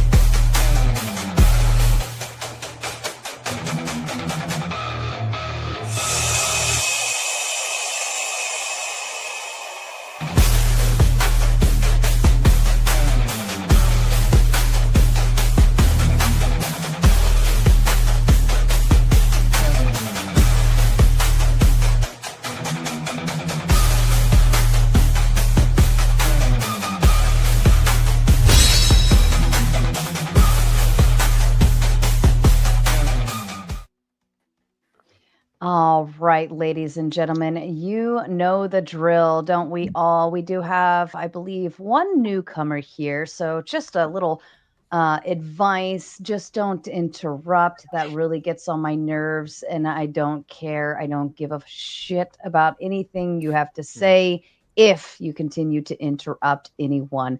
I actually have to step away for just 1 minute. The darling little bratty tomato is not feeling well. I have to go to her bedside, unfortunately, but duty calls. Sometimes this happens. So I'm going to leave Ryan in charge for the moment. And in the meantime, Guam Tech says with the big 2, as a cop, do you even train BJJ, bro? Yes, but not as much as I should. I'm just a white belt, just a newbie. But it's great. No, it's very great. It's a good fighting system for subduing people without causing serious harm. That's fair. Okay. In my stead, Ryan is in charge. And Ryan, I'm going to hand it over to you to just maybe start with a round robin. I'll be back as quickly as possible. Forgive me, and forgive me, Mike. I'll be right back. Sure. So I guess, Mike, it's great to meet you. I'm a representative of the radical left here. I'm kind of gonna let everyone go around and do their thing, but I just wanted to set the tone a little bit. So I want to be clear from the jump. I don't think landlords are evil. I think they operate in a system that's deeply flawed, where housing is treated more like a profit engine than a public good, And to your credit, Mike, you've acknowledged a lot of those structural issues like housing scarcity, broken zoning, stagnant wages, and the role of interest rates. But I'm curious. I have 3 questions to kind of hopefully we can explore these throughout. But I'm going to let everyone else, of course, do their thing. But what specific policies do you support to fix those problems? Do the candidates and parties that you support actually back those policies? And when the dust settles, do those policies make life better for your tenants, or are they more profitable for you? And I'll let. I mean, if you want to give an initial response to that, and then we can kind of let everyone else go around. That's a great question, Ryan. I just want to say I want to hear that too. I always question people's incentives and interests, and I think it's great that you came on tonight too, and you were very forthcoming, honest about your incentives, motivations, things like that. But yeah, it's cool. Thanks, guys. Yeah, you don't sound that radical. When you say radical leftist, you come on and call me evil. Yeah, I'm surprised. Reasonable. Ryan is very radical. Okay. Ryan is very radical. We're going to change him, though. I'm working on it. Good. To get in there under the hood and change him. Hey, Grid. Yeah. Can you turn off your echo cancellation, turn it right back on? You're doing that choppy thing. I'm literally driving down the road, man. I can't even see my echo cancellation. I'll ask her to do it when she gets back. Maybe just, all right, thank you. Let's just let Mike. Let me. Let's see if my wife can do it. You fuckers be cool. My wife is in the truck tonight. Okay, chill. Ryan, did you want me to answer those questions now, or let everybody go around? Yeah, I mean, if you want to give like a quick, like a quick once over about like policies, candidates, and like what and like how those candidates actually result in policy changes and stuff like that. Yeah, no, it's a very fair question. So what policies would I support? I absolutely support expanding the Section 8 housing program and expanding emergency rental assistance programs. I think that we should streamline how quickly people can get qualified for emergency rental assistance. Medical conditions pop up without forewarning in many cases, and sometimes the amount of time it takes to get qualified is way too long to be fair to the individual who legitimately needs assistance. Which candidates? Well, because I own properties in states that I don't reside in, I can't actually vote for these people. I can't actually support them with my vote. Now, in the city of Gary, Indiana, where I'm at, I forget what the mayor's name is, but the mayor is... Mike, don't you think that if you go on the internet and you call lefties, radical lefties, that's supporting them in some way? So I just think you're already taking away too much from yourself when you don't have to do that. To make fun of leftists? That's not what I said, but... I'm sorry if I misunderstood then. What did you mean? You did misunderstand. Yeah, well, you said you can't support your candidates. And so if you're on the internet talking about radical leftists or something, like I don't know if I'm not making the point clear or something, but to me that was the thing that sort of popped out as you were going on to your... Are you taking offense to the term radical or leftist? I can hammer it down. I think I understand what Duck is getting at. It sounds like that his views. Yeah. Oftentimes, I don't understand that. Describe the left as the radical left and the evil socialists and everything. They tend to have negative feelings towards the Democratic Party, and I believe Duck and I probably agree that a lot of the policies that you just brought up are much more likely to manifest under Democratic leadership than Republican leadership. Yeah. Oh, no, fair enough. It's a totally fair concern. I'm always willing to insult and make fun of both sides of the political aisle. And if somebody calls me a Bible thumping Christian, by all means, please bring it on. It's true. That is a good one. I would say it's usually more grape affirming, but that is a good insult. I think it's good. We need to have better discourse. We can insult each other lovingly, of course. And when I said I couldn't support them, what I meant is I couldn't support them with my vote because I don't live in those communities. But I have supported the mayor, who's a very liberal individual in the city of Gary, Indiana, which is where most of my rentals are. He's a Democrat guy. It's been exclusively Democrat mayors forever. I love the new mayor. The new mayor is trying to get rid of all of the abandoned properties that are in that city. One of the main problems with Gary is there's so many abandoned properties that are a result of deindustrialization. City population dropped from nearly 200,000 to about 70,000. And there's so much that's just totally abandoned there. His goal has been to come in and knock those buildings down. And so while I would disagree with him, I'm sure, on many different political policies, I totally support his goal to try to improve the city. He also wanted to raise the property taxes, and he did raise property taxes. I did a whole video on him raising property taxes and said that I totally supported it, because the only way you're going to benefit that city is by actually taking those property taxes, improving the schools, because you need to get young families back into that community, and they don't want to be there with bad schools. And so so you're saying, at least to Ryan's question, you're saying that the municipal level is actually pretty significant for, and I just had ice cream, so sorry if I have like brain freeze or something. But you're saying municipal politics are quite important for rents, landlords. It's something that people can follow closely. Yeah, all politics are local, and you're going to get better results at the local level than you are talking about Trump when it comes to housing issues. If you want to solve housing, you have to be involved in your local politics. Yeah, no, that makes sense to me. I have a question. If you've covered the grounds, this is for Mike. You're talking about getting multiple properties. That you suggested as your example, a 3-unit property and you living in one of the units. Are you doing your own maintenance on these units? And what happens when you end up with properties that are farther away, like you were talking about? Do you hire anybody to do any of that stuff? No, absolutely. Yeah. So the duplex that I live in right now, I've done all the maintenance on it myself over the years. Things like change out a water heater, clean the gutters, fix the roof, small fixes. Something major that's outside of my skill set, I've hired a plumber a couple of times. I hate messing around with water. I'm just not good at it. And then when it comes to properties at a distance, especially things that are multiple states away, yeah, I have a property management team. I have contractors that I've vetted over time, and I will hire those people to go out there and handle the problem, because I'm not making a flight. Right. That's the point I wanted you to bring up, was vetting the contractors beforehand. You have to trust them just on their word at first. Right. But when something goes wrong and there's no explanation, you move on to a different contractor, cut your losses, do what you have to do, whatever lawsuits are necessary, but move on. Don't go back to the same sinkhole that sucked you dry the first time. Sasquatch, how would you hire someone to install a bidet in case your lady parts got uncomfortable? Well, when I start having lady parts, I'll let you know. However, the bidet question actually comes down to a matter of taste. I mean, your average plumber can install a bidet, and they make various add-on features that you can just put to a current toilet that'll act as a bidet.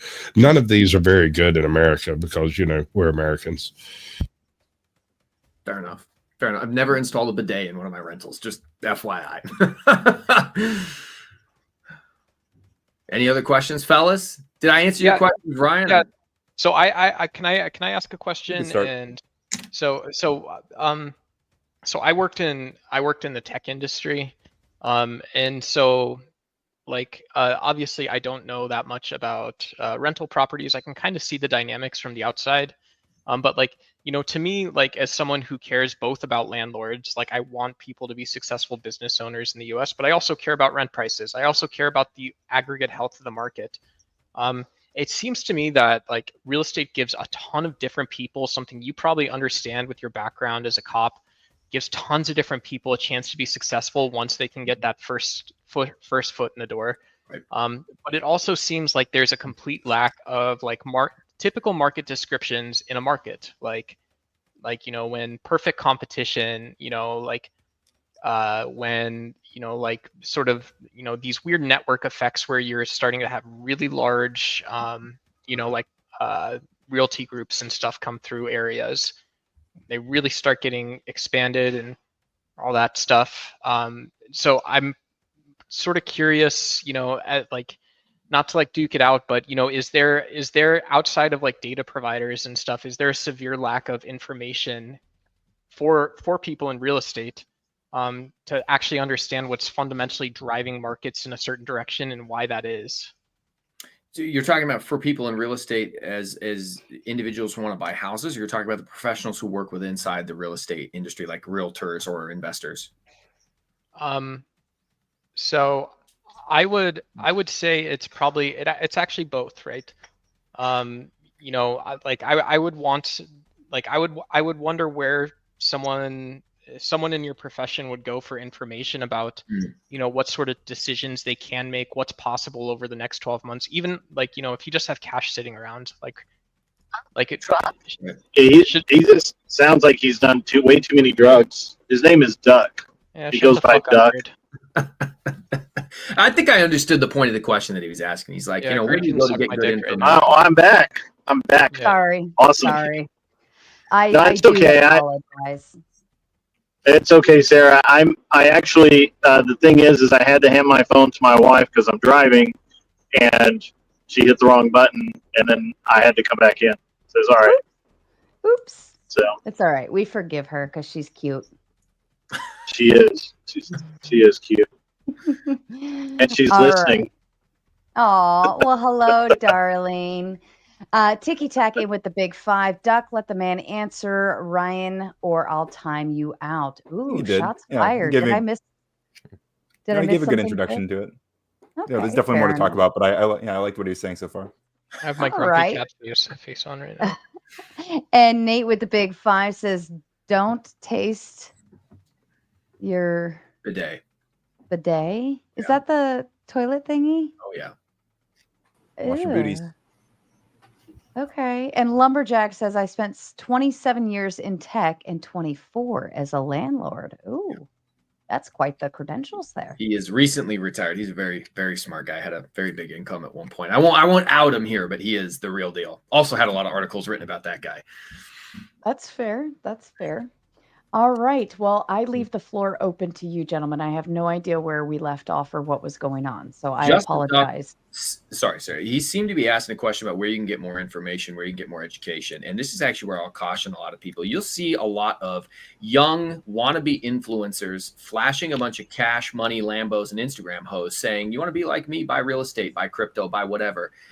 You don't need to buy a course to get educated on how to invest in real estate. There is so much free information on YouTube. I never paid for a course until I had been investing for years. I found almost everything I needed for free on YouTube or at a book. And books, I mean, $10 on a book. $10 on a book. Get it on Audible. Listen to it while you're driving around. There's good information out there. You don't need to pay for coaching, mentoring, or programs. Can you pay for those things? Sure. Are there good coaching, mentoring programs out there? Yes, there are, but you don't need them. So if, like me, you were really, really broke and every penny mattered, well, do the research yourself. Wade through and sift through all the different YouTube videos. And if you want to streamline the process, sure, consider a coaching program. But if you're spending more than $1,000 on a coaching program about anything financial related, I'm sorry, you're probably getting scammed. That's fair. Flo? Oh, go ahead, Greg. Yeah, my wife and I actually buy a decent amount of real estate, and actually one of her projects, pet projects, has been a real estate fund that she's doing in the Ohio area, and that seems to be really good for us. So that's a different direction, because we actually have investors, as I think Mike was talking about, that they put money in the fund. We purchase the houses, take care of them, do all of that, and then there's a way that all works out that I'm not going to go into. I could maybe get her to wake up enough to get into it, but I doubt it.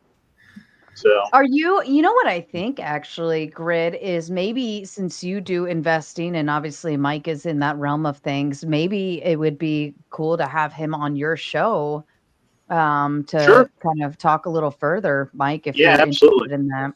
Of course, he's a legend. He's all over the internet. He is. I Yeah. love Grid. He's our little businessman here that we refer to when we need to know something about investing or whatnot. Yeah, actually, the guy that we have tapped as the CEO of our fund, I could get him on the show as well, because we have a different strategy. We don't buy multi-family, or we don't buy multi-unit. We do single families, and we're buying. I mean, it's just a totally different strategy than what Mike's doing. As a matter of fact, I won't touch a multi-unit at all ever. I think they're just a horrible idea. And but when we bought about 20 houses this year, and I think we bought 10 houses this year. We're going to buy 20, and we'll probably do. I don't know what the goal is. Maybe 50 within the next year and a half. Great, it's great. Now, why would you not want to touch the multifamily units, Grid? Like, what is Because so? all the reasons that Mike likes them and they work for him, and that's great. And I think it's cool that he's able to do that. For me, it requires way too much attention. It requires way too much time.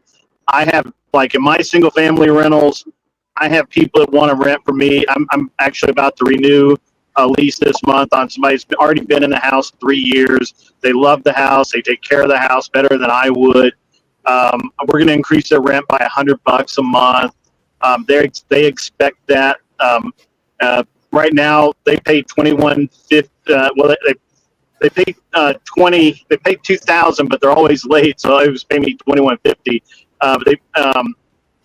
So they're basically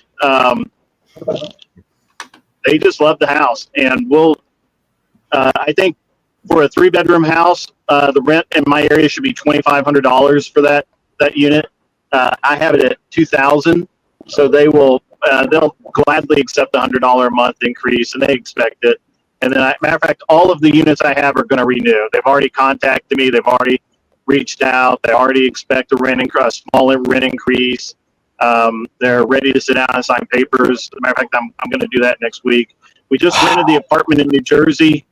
Now that is we do own an apartment in New Jersey, in Jersey City, right across from Manhattan. We just rented that out. That's on a 1-year lease, and we're going to reevaluate whether we want to continue renting that.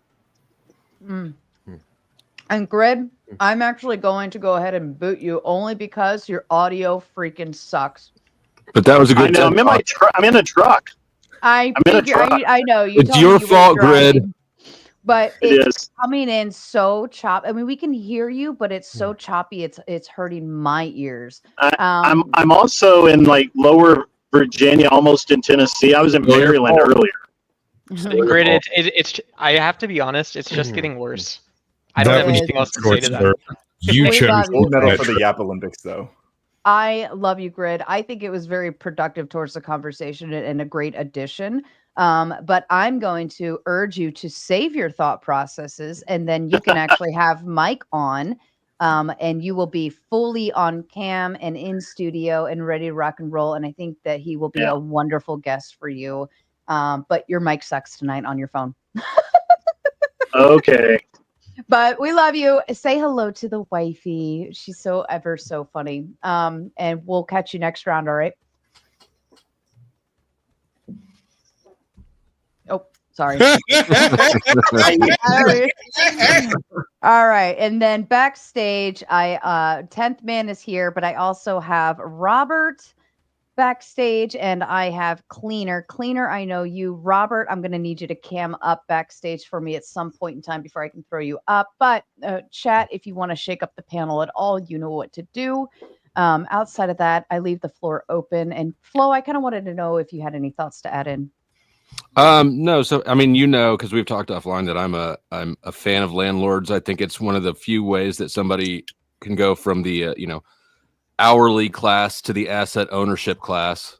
So I'm a big fan of that stuff. Not so much a fan of cops, but not everyone's perfect.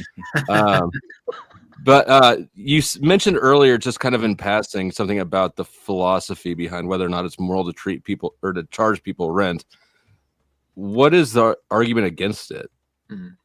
The argument against charging people rent? Yeah.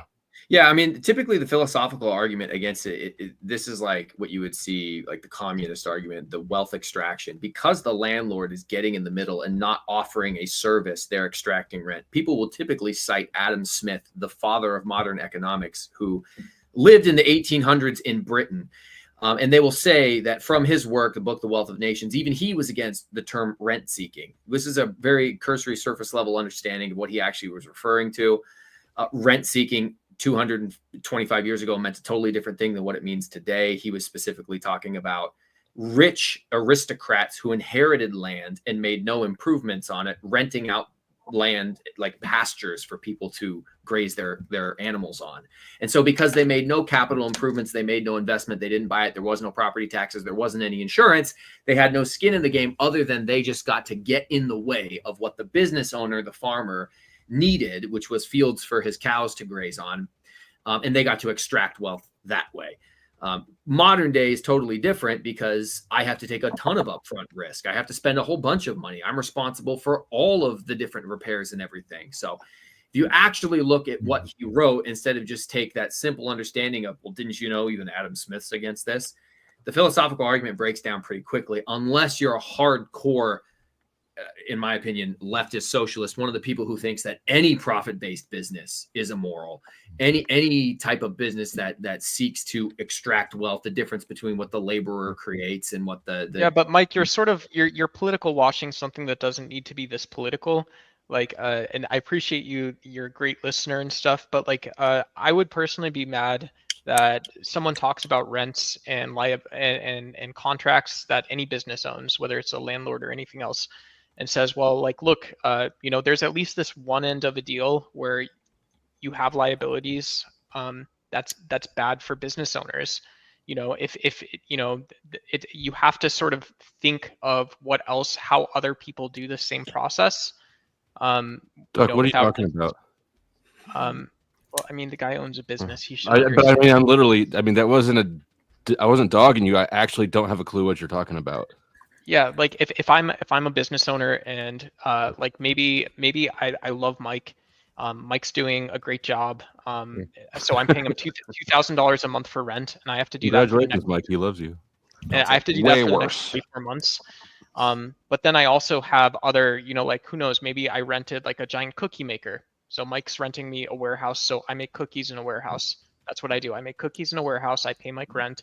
I pay someone else for the industrial cookie maker. If that is the one way I can do this, maybe it's great. I love cookies. Cookies are the best thing ever for. If I could interrupt Duck just for a couple seconds here to do a commercial for the show, if everybody could please share this stream to all your social media platforms, hit the like button to get exposure. Let's get her at the top of the algorithm, and also please donate to get me a 1v1 against Millennial Mike, because I wrote down some stuff here, but I'm gonna ransom it off. I'm not just gonna fight for exposure to be able to talk to him. So hit the like and go ahead. Good job. Back to you. Doug loves cookies and he loves Mike. So I love Mike. I love cookies, but no matter what, every month I pay your rent just went up because you love Mike. Yeah. Yeah, I mean, I'm okay. I'll be look at the smile, man. I'll be a sucker for the guy for sure. And I'll probably give him some free.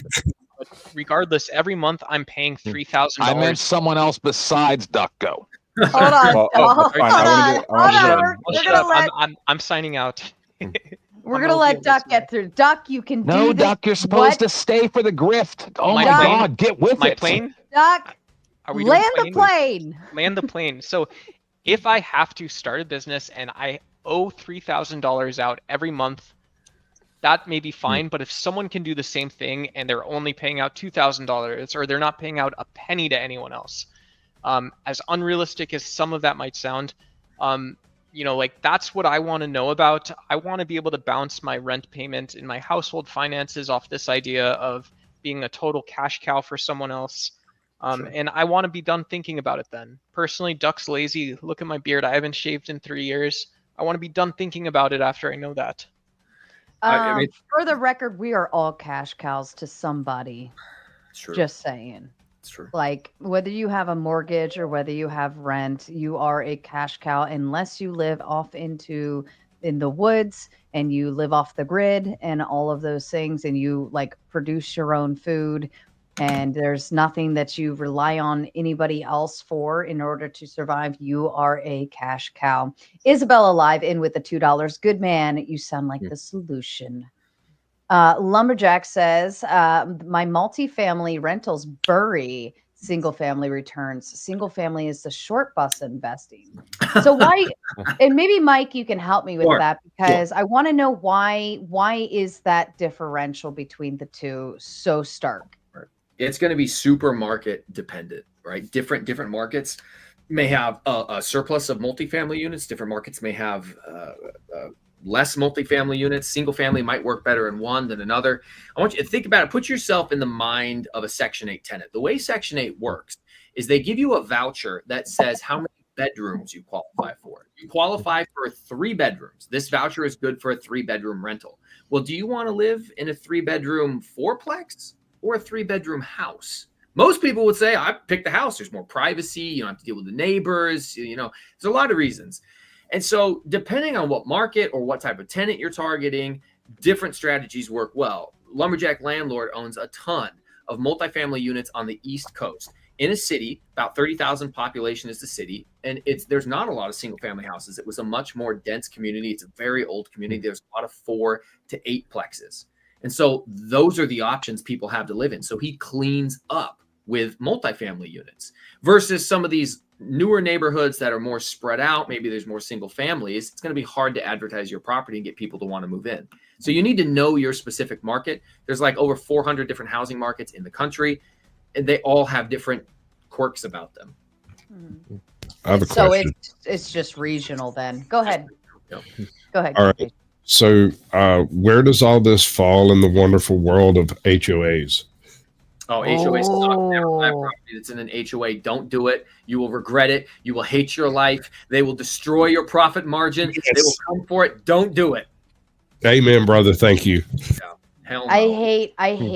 I mean, I own a home and I live in an HOA, and I would have never in a million years bought an HOA, but my husband, he made that decision. He wanted that. So, but I hate HOAs. I hope they start to go away. I hope people start to hate them enough.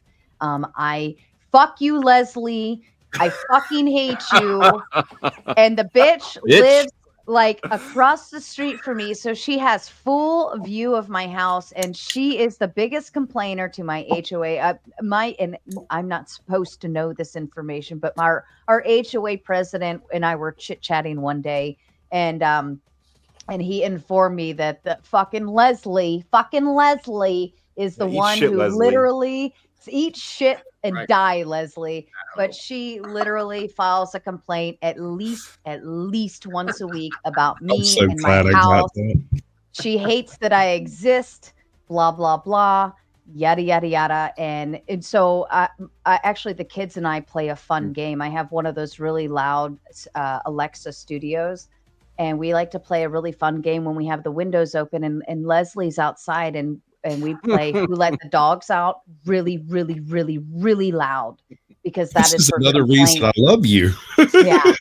You're a psyop, girl. I knew there was something I loved about you. Well, we like to have fun with it, and even my kids, like if we see her out front, and our windows are open, we're like, Leslie, what's up, Leslie? Hi. Like we just troll the bitch, because if you're gonna be a cunt about everything, then fuck you. I'll troll the shit out of your ass. Right. Anyways, Millennial Mike has paid for his own 1v1, ladies and gentlemen. I'm gonna tuck everybody else backstage. 10th man, you are to the floor.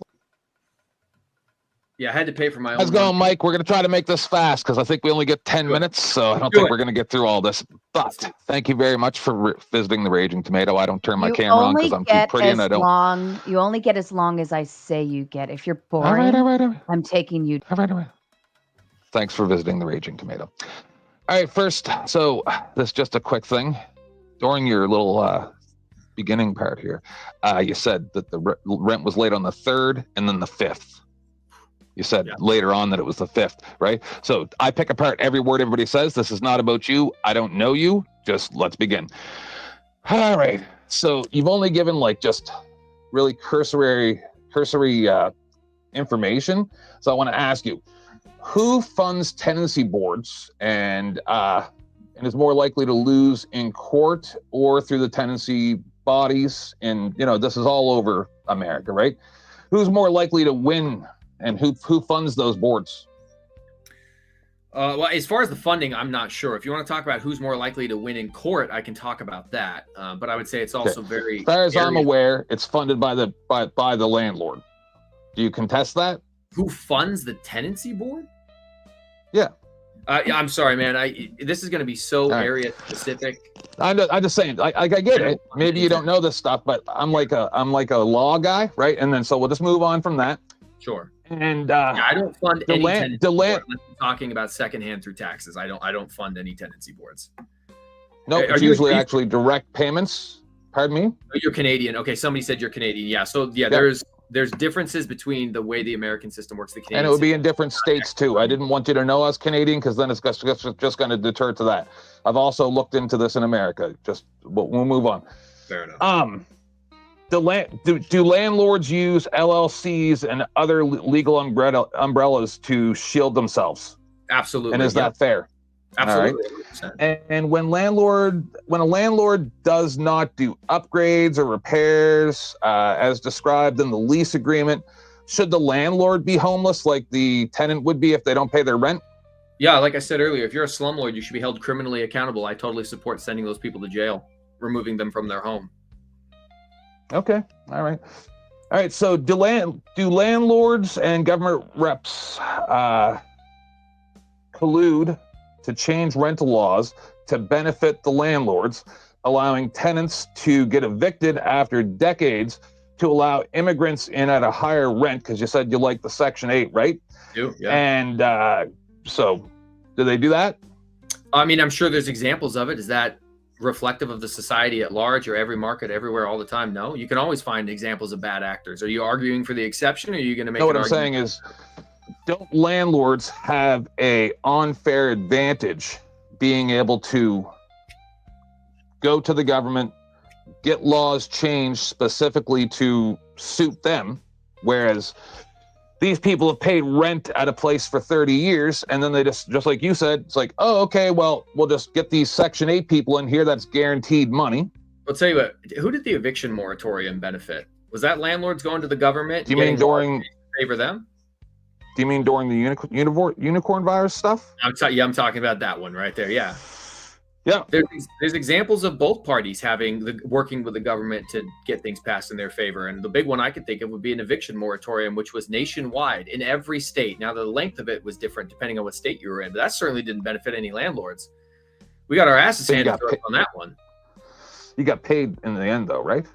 No, absolutely not. No, some tenants qualified for emergency COVID programs. Some did, not all. Most landlords, especially in places like Washington, California, New York, did not get paid. They were just out sometimes 2 years worth of rent. Okay. Well, all right. Well, then we'll get into the next one. Do you agree with landlords having tax breaks for vacant properties, which allow for shortages of housing? Well, again, as I mentioned in my opening statement, there's many things that contribute to the housing shortages. Landlords are a tiny, tiny portion of that. Zoning problems, lack of building contribute significantly more. Every decade since 1950, 20 million housing units on average get built, except for from 2010 to 2020. Only 5 million were built. Coming out of the Great Recession, a lot of builders were bankrupt. People couldn't afford houses. And so we underbuilt by 75% over the last 10 years while our population went up. That one single thing was way worse for the affordability crisis than landlords being invested into the market. Landlords do contribute to housing shortage, of course, anytime anybody buys a house, anyone. Yeah, but I'm talking about the tax breaks that they get a lot of times. Right. Do tax breaks contribute to the housing shortage? I don't think so. No, I'm saying being able to still I'm saying you can file it as a loss as a landlord when your property is vacant. Do you think that is fair? You can't file a unpaid rent as a loss. That's not true. You can file what's called depreciation on the house. So the house's value is divided up into 27ths, and you can file 1/27th of the value of the house against your income. So you have to have had income from the house in order to have tax claims against it to reduce the tax burden on that income. You cannot file. See, I'd have to push back on that because I've seen many documentaries, at least not many, but 3 or 4 of Canada and the US, where entire buildings are owned by foreign nationals. Sure. Or rented, I should say. And it's like condos and stuff like that. And there's not even anybody in them. It's a way to transfer income from other countries into but those are two different America issues. And Canada. Two different issues. Okay. What you're saying is that these foreign nationals are investing in buildings and they're not renting them out because it's a safer harbor for their money to put it into real estate. But it's still considered a loss. It's not the lack of rent payment itself is not considered a loss. You can take the value of the property, and if it isn't an LLC and the business has other income from elsewhere. So, for instance, if an LLC owned multiple units, you could then write off the depreciation on the asset against your income for the business, but you cannot write off loss of rent as a loss on your taxes, at least not in the United States. Right. So just these few questions, that's really all I needed with you. And then I'll tell you what I think about this. But you do see how this is a one-sided situation, right? I mean, I get it. I do get it. That favorite tenants. I would just consider it a win if a court. I never look for a state that's landlord friendly or a court that's landlord friendly. I just want landlord fair. There's absolutely courts and states that heavily bias tenants. Point me to one that heavily biases landlords consistently. A lot of places, to the point where police will just show up with you saying that you're the landlord and do whatever to the tenants. I've seen it too many times. You have to provide exact specifications because, again, what I do for work, we absolutely cannot. I'll have stuff ready for when you go to grids. I'm perfectly fine with it, man. I'm happy to look at it. The police absolutely cannot show up and do an eviction without an eviction order, which has to be done by a judge. It's not that. No. I'll be ready. Yeah, no, the police can't show up and evict them, but I can. Yep. Sasquatch just whooping ass. Have you like what's the highest extent you've had to go to boot people? Well, like I said, I've gone through the eviction process. I've never had to have the police show up. Once the judgment is issued by the court, no tenants I've had have ever come to the point where it took police showing up. Okay. Now, that is something that does happen. It just hasn't happened to me. And again, ultimately, that's their decision. If the judge issues a court order that says you shall leave and you choose not to leave, you're in violation of the lawful order by the judge. That's right. It's not my fault. It's a fair process. We went and had our day in court and you lost on this issue. Here's what you're supposed to do. Leave. That's fair. Grid 1 comes in with a big 10 and says the short bus only goes to the multi-section 8 houses. The debate between Lumberjack and Grid 1 is what needs to happen, I think. Ooh, that might be interesting. A Lumberjack follows up to say that 10th Man is a Canadian, but he read on the internet once, laughing my ass off. What a joke. 10th Man, what say you? Thanks for your engagement. Nice. That's fair. Inquisitive Archivist with the big 5. My refugee tenants are the best I've had. Always respectful and keep their houses clean. Have you had to operate with any type of refugees or sources that are? So Chicago had a whole bunch of illegal immigrants or whatever you want to call them, people that were coming there at one point. I only have the one rental in Chicago. It was rented the whole time, but I'm friends with other investors in Chicago who were renting out.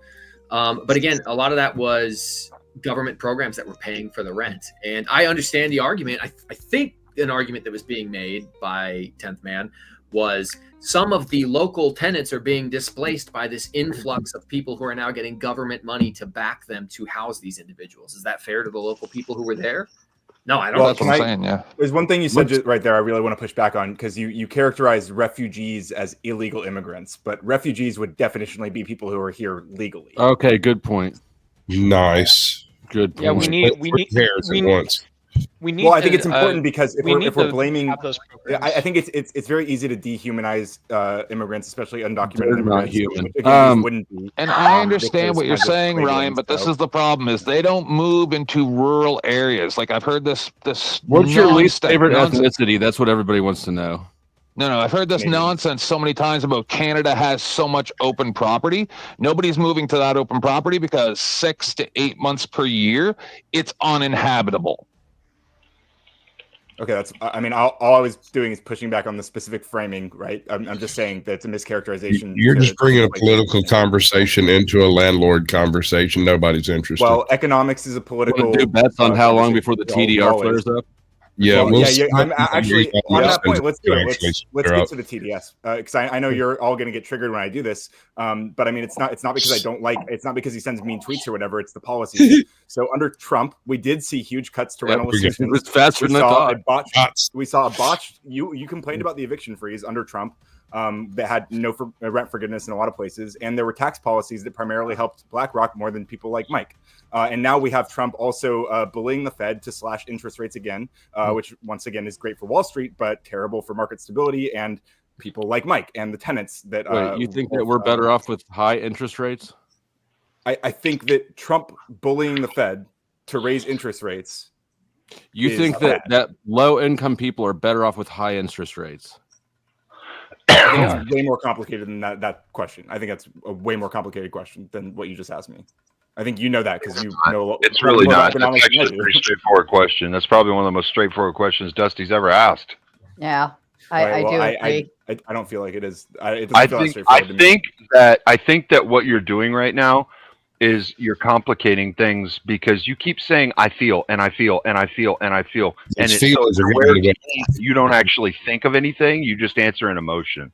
So I understand why it seems complex. Right before, because I want to respond to that. The reason I say I feel statements is because it's a humility character way of framing. So I'm open to information that will change my mind. No, it's a way to not get. I used to talk like that too. It's a way to not get. I thought I was talking. Up. Ryan, please continue. Yeah, so I feel statements because it's kind of a habit that I use intentionally. The other thing, because it makes conversations more accessible. It makes people feel less pressured when I'm asking questions that are informative for me and them. Okay, so it's not because I'm just speaking from emotion. Okay, I'm telling my real thoughts. I'm just using feel because it's a more humble way to approach the conversation. Just go on with what you're saying. Yeah. So Trump bullying the Fed to slash interest rates. I think primarily the way he's engaging with this is more likely to help Wall Street than it is to help people like Mike. Do you disagree? Why? Yes. Why? I mean, that's my feeling. How does higher interest rates help poor people? How do higher interest rates help poor people? I'm sorry. I'm talking about the market stability of Trump pressuring them, right? Education. The market stability impacted financial executive branch. I'll come to Ryan's defense here. Mike, go ahead. You want to know? Yeah. You want to know how high interest rates help poor people? They're a direct counter to inflation. Now, it absolutely sucks to have interest rates go up. It absolutely destroys people's ability to afford houses. They're not a direct counter to inflation. Housing affordability is made up of three things. It's wages, price, and interest rates. So you're right when you say housing or interest rates totally makes housing more unaffordable, destroys businesses' ability to rent. It's going to come back and there's going to be severe problems with higher interest rates. But what it also does is slow down the economy. And in an overheated economy where inflation is going out of control, as it was during the Biden administration, higher interest rates were able to put a stop on that because it stopped people like me from being able to refinance because, well, shoot, I can't refinance. These rates are terrible. And it makes everything more expensive. It doesn't counter the inflation. The money's still devalued. It just makes it so that things are more expensive. So we have less extra income. And Ryan, you have already triggered the righties. Bane Bear sends in a big 20 and says, Sarah, much love. Coder in the back for 20. Did you want to finish another? You muted, by the way. Oh yeah. He was feeling but I know someone requested a Umbreon cam, so give me 1 second before I go. Oh yes, absolutely. Umbreon like the Pokemon. We love dogs. Nobody cares about his dog. I do. And then while he's doing that, to see him, so obviously they care. This is Umbreon. He's a good boy. Yeah, go ahead, Ryan. Show us the dog. Give the people what they want. You're out of peanut butter, aren't you? We gotta go. Right. We gotta go into full solo layout. That dog looks so depressed. Oh no, he looks so cool. I wonder how the dog feels. That dog's like, I'm so tired of peanut butter. Are you live? Looking at you going, I feel problematic. Did you wake him up just to put him on camera? Yeah. Poor little puppy. Whatever. He wakes me up. It can go both ways. True. This is true. I agree. All right. You guys. Sexual dog, sir? Oh my God. Stop it. And Ivory Fool has been waiting patiently backstage. Hello, Ivory, to you. Let me get through a couple of super chats and then we'll kick back off. Lumberjack says with a big 5, 10th man, no one cares what you think because my 7-year-old understands it better. He has no clue what happens. He's a Canadian with no clue. 10th man, what say you? I don't see any facts there. Well, he said you're a Canadian. I love the chat. I love all of you guys, but seriously, when you're just like, I don't like 10th man, he's gay. Okay, thanks for the money, dum. Well, in all fairness, he said you're Canadian, not gay, which could be the same thing. That's the real reason. Same thing. And Lumberjack follows up to say, hey, Grid, I will compare returns any day. Step up or shut up. Holy shit. I did not expect this to be such a hot topic. I was like, I remember calling Flo and I was like, what do you think about this landlord topic? Like, is this going to be a big thing or what? And apparently you guys love it. So whatever. Is Grid trying to say that single family gets as good returns as multifamily? Because that just doesn't make sense when you consider building a structure and getting a loan against the structure and how many then different families you can put in it. Multifamily makes way more sense. I have an odd bit of experience here. I'm neither a landlord nor a renter, but I was the person that would move people out and do the maintenance and all that stuff. Multi-unit housing comes with multi-unit problems. Like they don't get along? Yeah, there's all of that. They don't get along. They don't share driveways. None of that stuff. It can work. I mean, it can work great. Sometimes it doesn't. And when it doesn't, it's nothing but a ball of problems. Mike, question from Mike. In your experience, single family homes versus multi-tenant, do you find that single family homes, when the tenants go in there, they tend to view it more as their home, which might play into the fact of, if it's a multi-tenant, they might treat it differently and worse? In my experience, everybody views where they live as their home. But what I have noticed with single family homes is typically they'll stay longer. If you're in a multi-unit and you have the opportunity to go to a single family for a similar price, you're probably going to move to the single family. And so having single family can limit tenant turnover. But again, it's market specific. Different markets are going to have different results. Yeah. The only other thing is that go ahead. No, go ahead. I was going to say I'm a bit disappointed, Mike, in you. I just want to say a little bit of a critique. Because I was hoping to come on here and, there was going to be a bunch of crazy leftists screaming death to landlords, but you came in too strong. Your points were too on point. So when you go to grid one, pretend to be like dumb or something. And I haven't even gotten started yet. And I got some static with the, there's too much with the interest rate being an offset to inflation. It's not at all. It's not at all an offset to inflation. Inflation. I've got a good question. Inflation is a dilution of the dollar's purchasing power. All increased interest rates does is extract cash out of the economy so that people actually have less dollars to spend. So it hides the supply side shortages by increasing the price side changes. Well, I mean, it changes the investment dynamics. I want to add on to what Dusty's saying. Whereas the increase in property value then benefits the landlords and the property owners, and it just decreases once again the ability for anybody who there's a guy. I need to shout out Mike 23. All right. Sorry, go ahead. There was a guy on Piers Morgan a few months ago, and he said, and everybody tore him apart, just like people are trying to do to anybody who's trying to explain the truth. And he said, the reason why I became rich off of stock is because I keep betting on the decreased power of the middle class and everybody just becoming either rich or poor. And I always win. So you can say whatever you want because I don't care. And Lost Ronan in with the big 20. Please, no one ever wants to talk about how the main cause to the housing shortage and the market inflation is caused by single and corporate investors buying up all the single family properties. It should be illegal. Mike, that's not where market inflation comes from. Yeah, I agree. The Lost Ronan is absolutely lost. They are completely confused. They have no idea what's going on. Google how many rental units are owned by the larger Wall Street hedge funds. Something around 3%.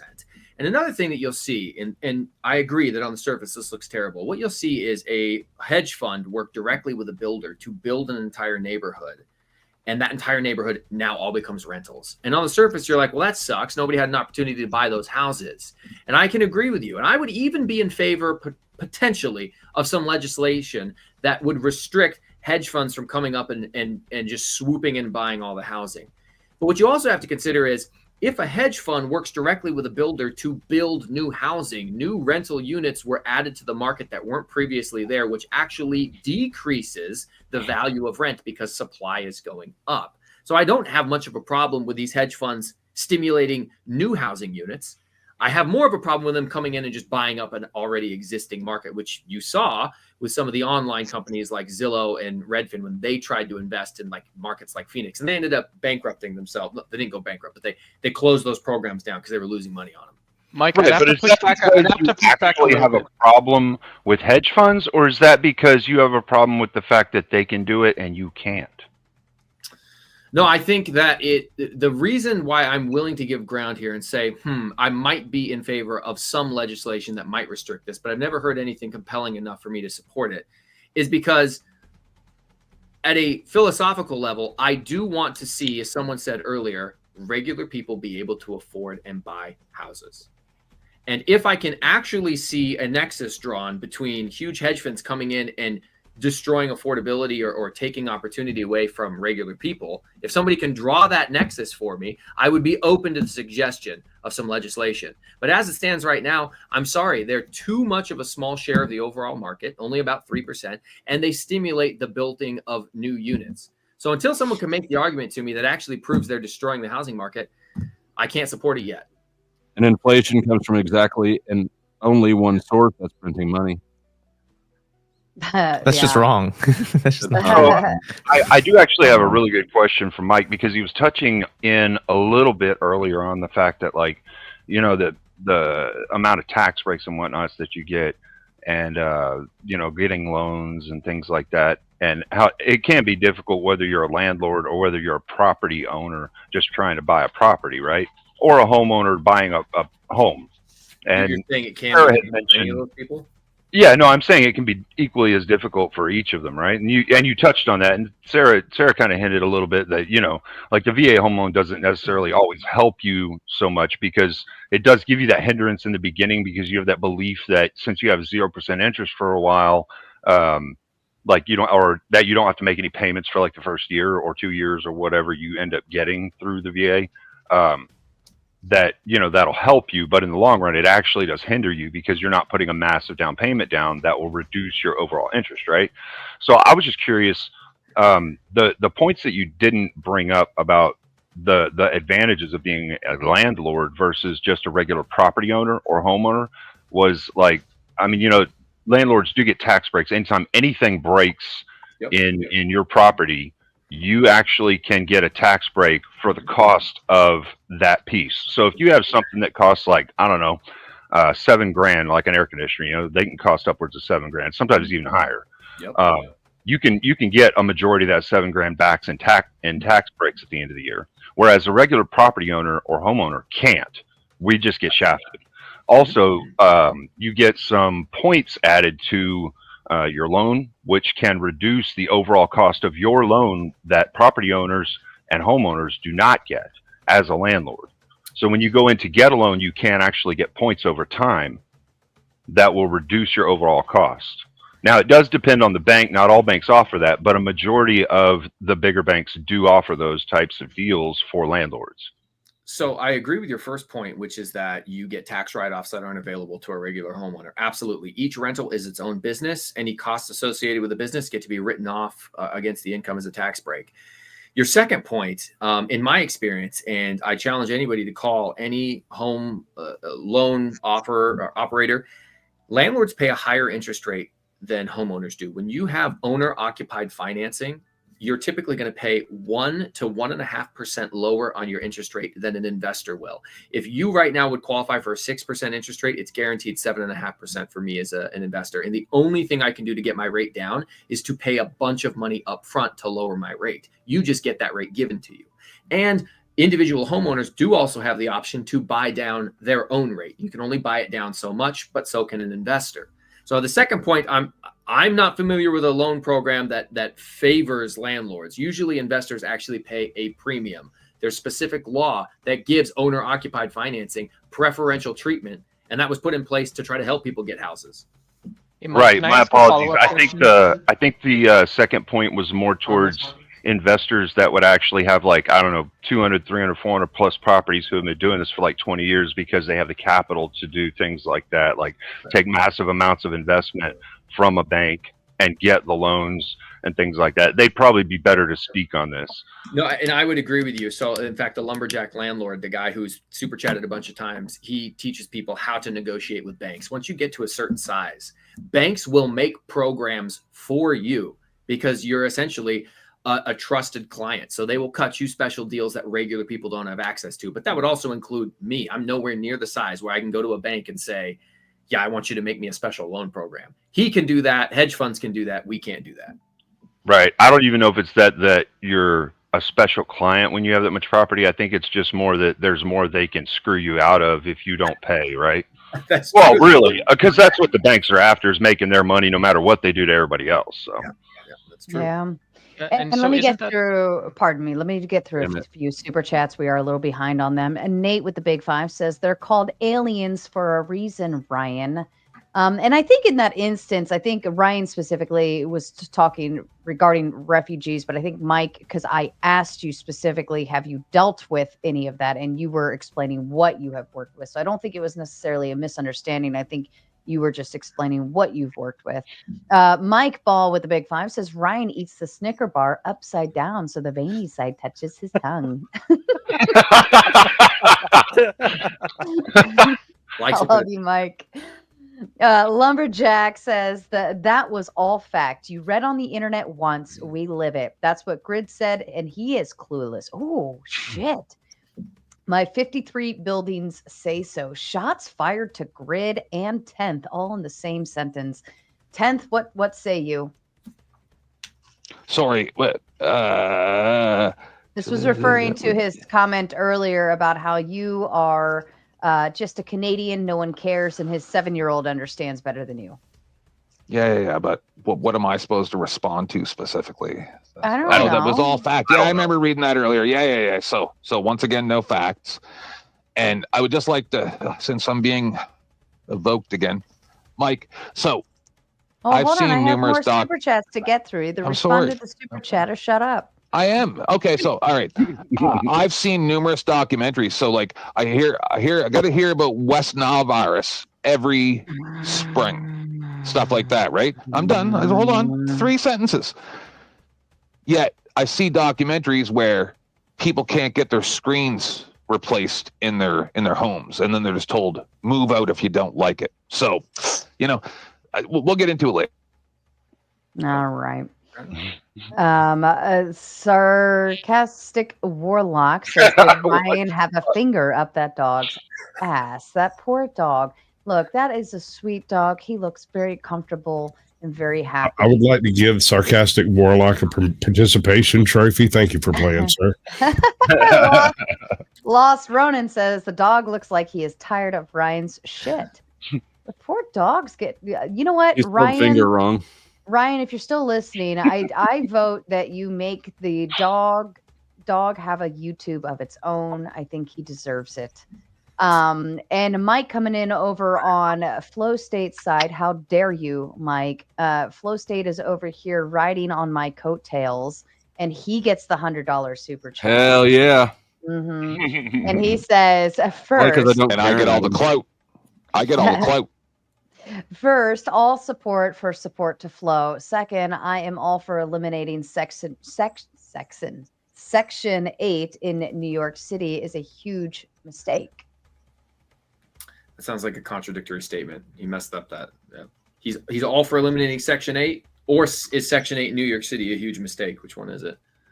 I don't know. Mike, are you drunk tonight again? Eliminate Section 8 because Section 8 was a huge mistake. Yeah, I think he was trying to make 2 points in one, and he just didn't separate the sentence out by putting Section 8 at the beginning of the second sentence. That is exactly how he talks. Yeah, I know. First sentence and never finishes either one of them. Yeah. I don't think you can make fun of a man as wealthy as Mike. And I think he speaks eloquently. Thank you, Duck. I agree with you. I appreciate the effort, and I really love the efficiency. In fact, I like it a lot. A whole lot. He speaks money, and we talk money, so it works.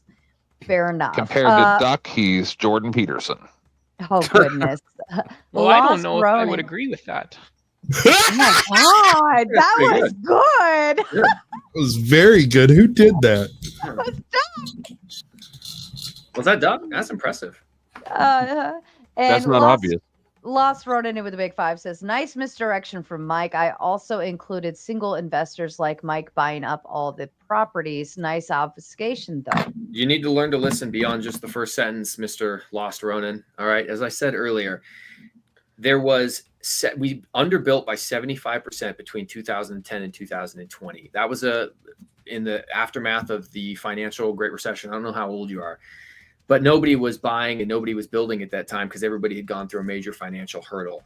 The lack of housing that stemmed from that is a major problem. Number 2, zoning.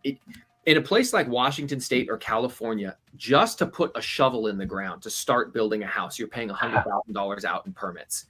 The cost that it is for builders to build a house is ridiculous, which if you go and I demonstrate this, go and look at the types of houses that are being built now as entry-level houses. They're all 3-bedroom, 1,700 square foot, 2.5 bath houses. That is not a starter house. A starter house is a 2-bedroom, 1 bath. That was what was built in mass post-World War II. That's why the Midwest, Cleveland, Indiana all have these little starter houses, 1,000 square foot, 2-bed, 3-bed, 1 bath houses. Starter houses now have gone up massively in size because the builders can't build something smaller and still make a profit. They have to push people into these larger platforms to actually make the money, which they're typically doing to offset the ridiculous amount of regulation and zoning costs that they're paying just to put a shovel in the ground. If you reduce the regulation, if you reduce the zoning costs, and maybe if you cut tax breaks to builders if they build actual starter houses, you'll incentivize them to build a bunch of product that people could afford. In your, I guess, ideal world, it would just be to make landlords illegal, and maybe that'll solve the problem. It won't. We're way too underbuilt. Well, I think ahead. to be fair, one of the things that landlords do, and I would say more so smaller landlords that like buy one property at a time. It's what it seems like Mike does, buy one property at a time, fix it up, get it so that people can live in it, right? And maybe he doesn't sell it right now. Maybe later on when he's done with his career, he sells it, but it's still going to be in usable shape, right? Yep. That's something that these guys do actually do. They take those old properties that are decrepit, that are horrible, that nobody wants to live in, and they restore them. Mm-hmm. And so that is, overall a net positive because there are more homes available for people to live in. Right. Oh, bullshit. Right. This is the white picket fence American bullshit cleaner. This is dead weight. The reason this is dead weight is you act like these people are doing such a service. And if I have a passion for fixing and selling bikes, that's great. But while I'm doing that, I'm just selling a bike. If I have a passion for fixing up homes and flipping and selling homes, while I'm doing that, I'm just flipping and selling homes. And you can go out on the market and find plenty of people that do the same thing. Some people do a great job. There's people that spend the bare minimum and produce a home that's going to need repairs within the next decade. It's complete BS. Well, they do that with cars. They do that with cars. Don't get me incorrect here. Don't get me incorrect here, Duck. I was saying there's one good thing that they do. I didn't say they do 2 or 3 or anything else that's good. I just said there is one good thing that Why do they need to do anything for any of you sideline watchers? I didn't say it was. They're doing something for themselves, and if they're doing something for their tenant, right, as any free market transaction will be, then that's all that matters. It doesn't matter if you watching from YouTube like what they're doing or not. You're insignificant in the transaction. Overall, yeah. And I'm going to allow the floor to Caucasian Sasquatch. He would like to make his final thoughts for his exit. So everybody shut the fuck up. Thank you. Thought you were getting drunk tonight. I might be back. I don't know. I gotta have it. Sweating bullets. But anyway, I wanted to get. I'm gonna haunt this guy over to grids later whenever he pops up over there because I really want to get into the maintenance and management of these properties because I worked in that field as grunt labor, like hourly labor in there. I did 200 properties, 150 trailers, and me and another old guy managed the whole thing as far as maintenance and whatnot. Like you said, up to the point where it became too much for 2 people to do, and at which point in time we had to contract it out. And I really want to dig into all that stuff with you because so totally interested. Thank you, Sarah. I appreciate it. Everybody, thank your maintenance man. Thank your plumber. Thank your cable guy. These are the people that keep Have a good one. Take care. Later. We love you, Sasquatch. Have a good night. Much love. Come back after you've had 4 shots. Oh.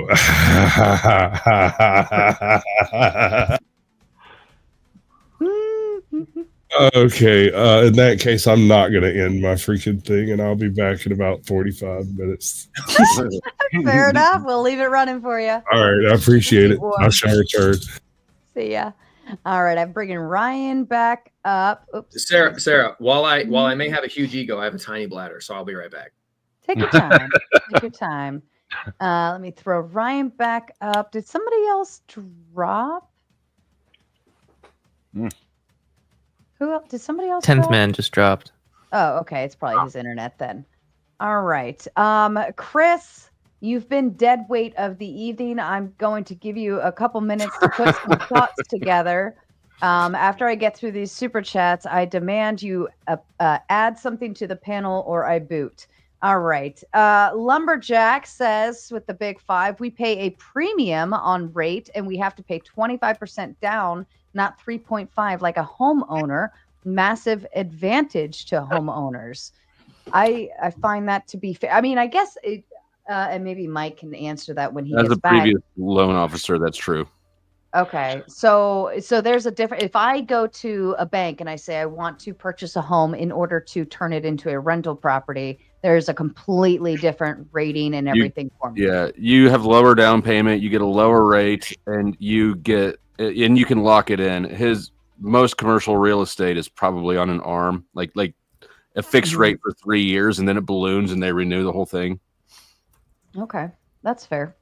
Dion with the big 5 says, for a debate, I have heard no solutions other than landlords are needed. And to be quite frank, Dion, this is a throwdown Bullshit, Thursday, not officially a debate. If this was a debate format style, it'd be completely different. And we would be prompting, well, we probably wouldn't either because this is blood sport debate over here. We don't give a fuck about solutions. We just want to yell and spurg at each other all day long. I was actually going to ask a question about a solution. Which landlords, Dion, I would just say which landlords are needed. You know, I'll go make another high ticket course or something. Well, let me ask you this, Doc.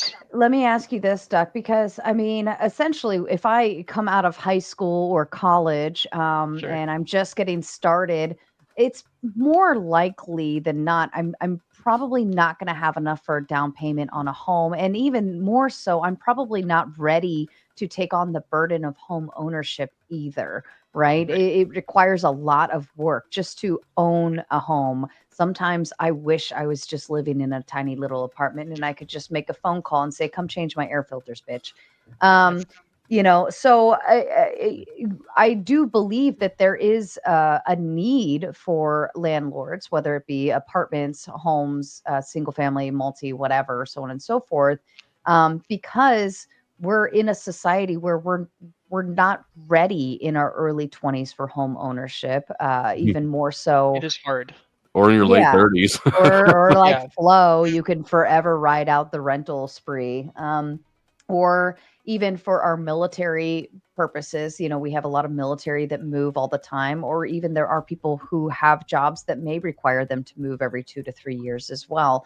And investing in a home might not want to bear that burden quite yet. So is this just sort of pushback? So not to interject, but is this like really pushing back into sort of that point that like, you know, like if we're being too harsh on people, then like what actually does it take to sort of, you know, like be successful in the home ownership game?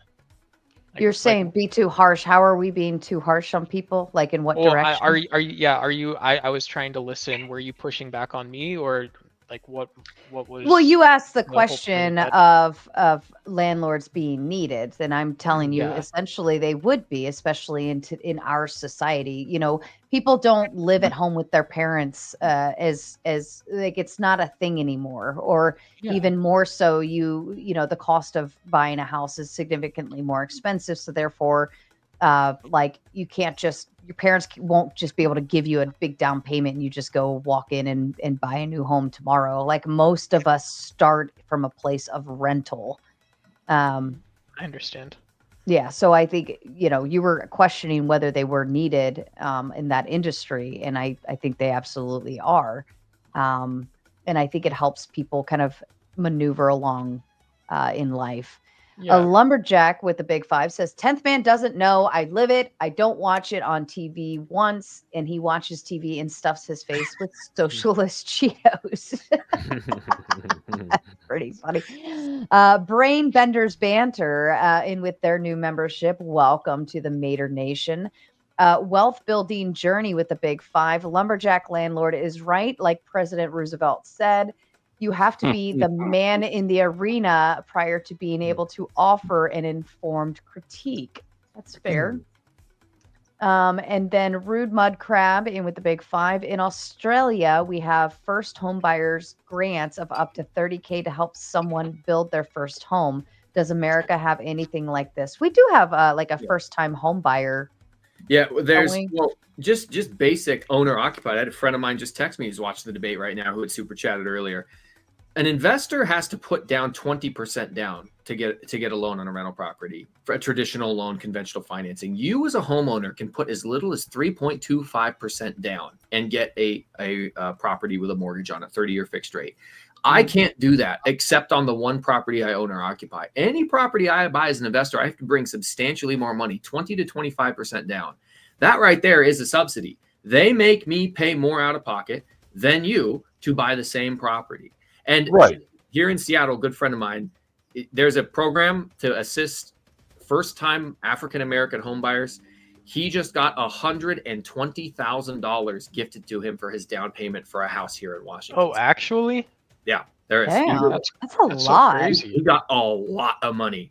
It was funny too because apparently birth certificates and driver's licenses, they don't ever notate your race. So in order to prove his African-American descent, he literally had to show up and be like, look at me, and bring his mom and be like, look at her. A hilarious story, the way he told it. To be fair, though, Mike, the reason that banks do that is because there's a large portion of landowners or people that jump into becoming landlords that end up failing at it miserably. And so the bank loses their investment there. Whereas as a homeowner, you're going to jump through hoops to try and keep your home because it's the roof over your fucking head. I mean, that's one reason. But another reason is, first of all, I disagree that the bank is inherently going to lose money. Any bank that's doing a traditional 30-year fixed rate loan, it's a cost analysis. I'm not saying they're inherently going to lose money. I'm saying it's a cost analysis that banks do. Risk versus reward. Every bank does that. That's how they make money. If they didn't do that, they wouldn't make money. They'd be losing a ton. Yeah, you'll fight harder to keep your home than you will to keep your rental property because that's where you lay your right. money. But ultimately, banks do an appraisal during for people who haven't bought a house yet. When you go to buy your first house, you have to do an underwriting process to qualify you. You also have to qualify the property for the loan. The bank is going to send out a third-party appraiser to make sure the property they're going to lend money on is actually worth the amount of money they're lending. They're not going to lend you $500K on a house that's only worth $300K because if you default on your loan, they can't take it back and sell it and get their money. They lose. Fair enough. Inquisitive Archivist in with the big 5 says, timed out by Paige because I didn't like a racist comment. I will go support other channels. Well, the comment I'm reading that she hid says, I hope Asians completely take over Earl's complex and cook the smelliest foods.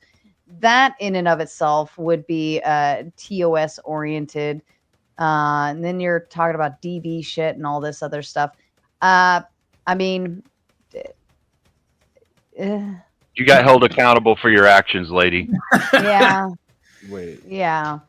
And Josh, I think that so I tried to follow that encounter a little bit in the chat it seemed like Paige made a comment about immigrants being stinky, and then she replied with that comment about I assume Inquisitive replied with that follow-up comment. So it's responding to Paige's initial framing of immigrants as being smelly. So I think that have you met immigrants?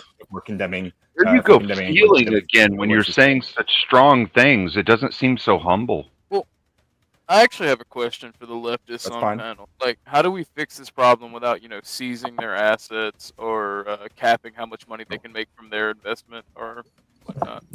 We've said it like 4 times, and like Mike said it, like we just build more houses. The wiener shot.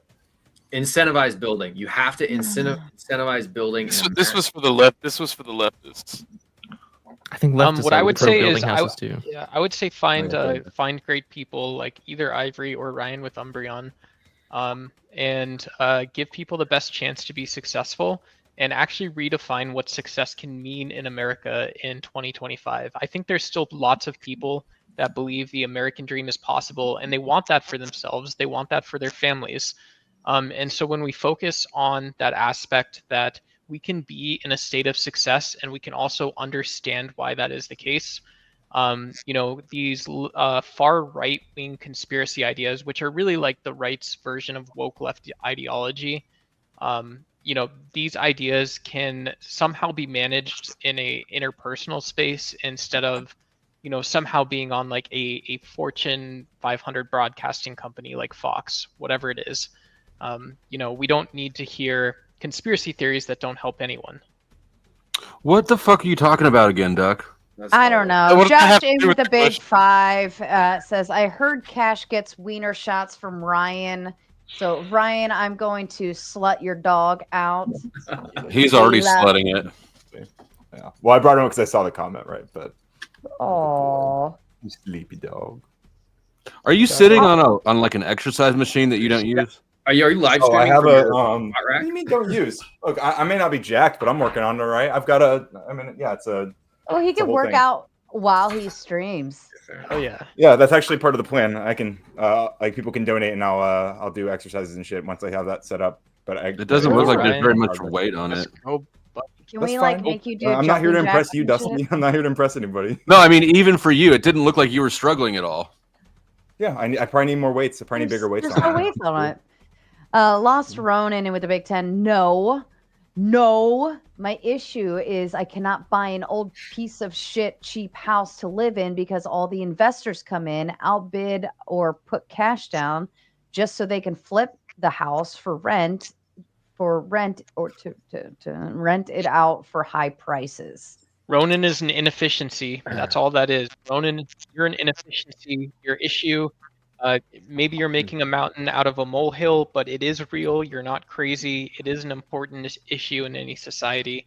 I had a ton of ice cream tonight, so I am also on the bitch train, but that's not From ice cream? Absolutely. I eat like man. I can actually speak to this comment a little bit because I have some experience. When I was in Vegas and I was trying to buy property out there, I was actually going to do a rental property, and I noticed that basically every one I looked at, people were coming in and paying basically all over the offer just to get it. And there was a lot of people coming from California and things like that.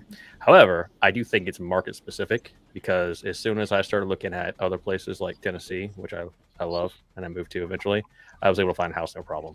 Mm-hmm.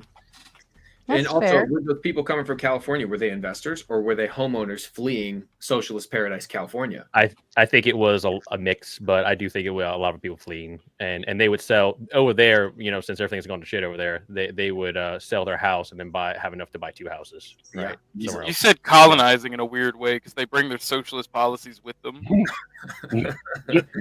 So a lot of that too.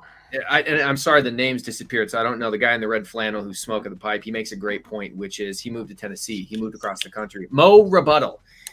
Look, to Lost Ronan, you are looking for affordable housing in the specific neighborhoods that you want to live in, which are, guess what, neighborhoods everybody wants to live in. If you're willing to make your sacrifice and move 45 minutes, an hour and a half away, prices will drop. You draw circles outside of the main city center, things become much more affordable. You want the best of both worlds. You want affordable housing and you want to live in the area everyone wants to live in. Honestly, it's just selfish. You haven't earned it yet. I haven't earned it yet. I don't live where I want to live.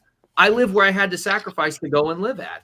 There's plenty of houses you could buy. Gary, Indiana is famous for having 13,000 abandoned buildings. Most of those are single family houses. They've been, as I said earlier, I've remodeled houses that were abandoned for 20 years. There are so many on the market right now you could go buy. Why don't you want to buy them? Because you don't want to live there. And I support your right not to live there, man. But you don't get to complain when you choose to live in an expensive area. Mic drop, Mike.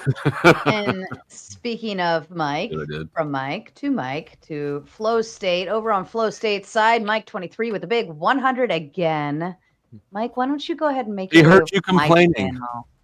Why don't you come on over here and we can Dusty do gives a little better back hand and jobs. forth. Produce my Who audience. does the work? Listen, this is what pisses me off because I do all the work to put the shit together. Here comes And Karen. you just show up, and you just hop on panel, connect your stream, you let me do all the work, and then you get the big hundos over on your end. Ain't even right, ain't even fair. But you know what? I will fucking continue to support your coattail riding ass only because I love you, Flo. Mike Sarah, says, can I just say Dusty did host myself and one other vegan the other night. And so I don't know, maybe Mike 23 is one of these MAGA vegans that's, in the closet still about his eating habits. no, Mike's just drunk and likes to tip Flo. Oh, there goes that shit again. Vegans can get drunk too, Sarah. I'm tapping into the drama saga that Flo had for poor Mike. People, so dramatic. But Mike, you continue supporting Flo. He needs all the help he can get. Yes, landlord is needed, and not everyone has the capital. 10th man, don't leave, come back. Don't worry, Mike. 10th man is still sitting backstage, patiently waiting for his re-entry to the panel. But yeah, he is here. Lost Ronin in with the Big 10 says, continued, then I'm stuck with high rental costs and cannot save fast enough because the government is devaluing the currency at the same time. Hey, he finally said something smart. There's hope for him. All right. Yes. I think he's been correct this whole time.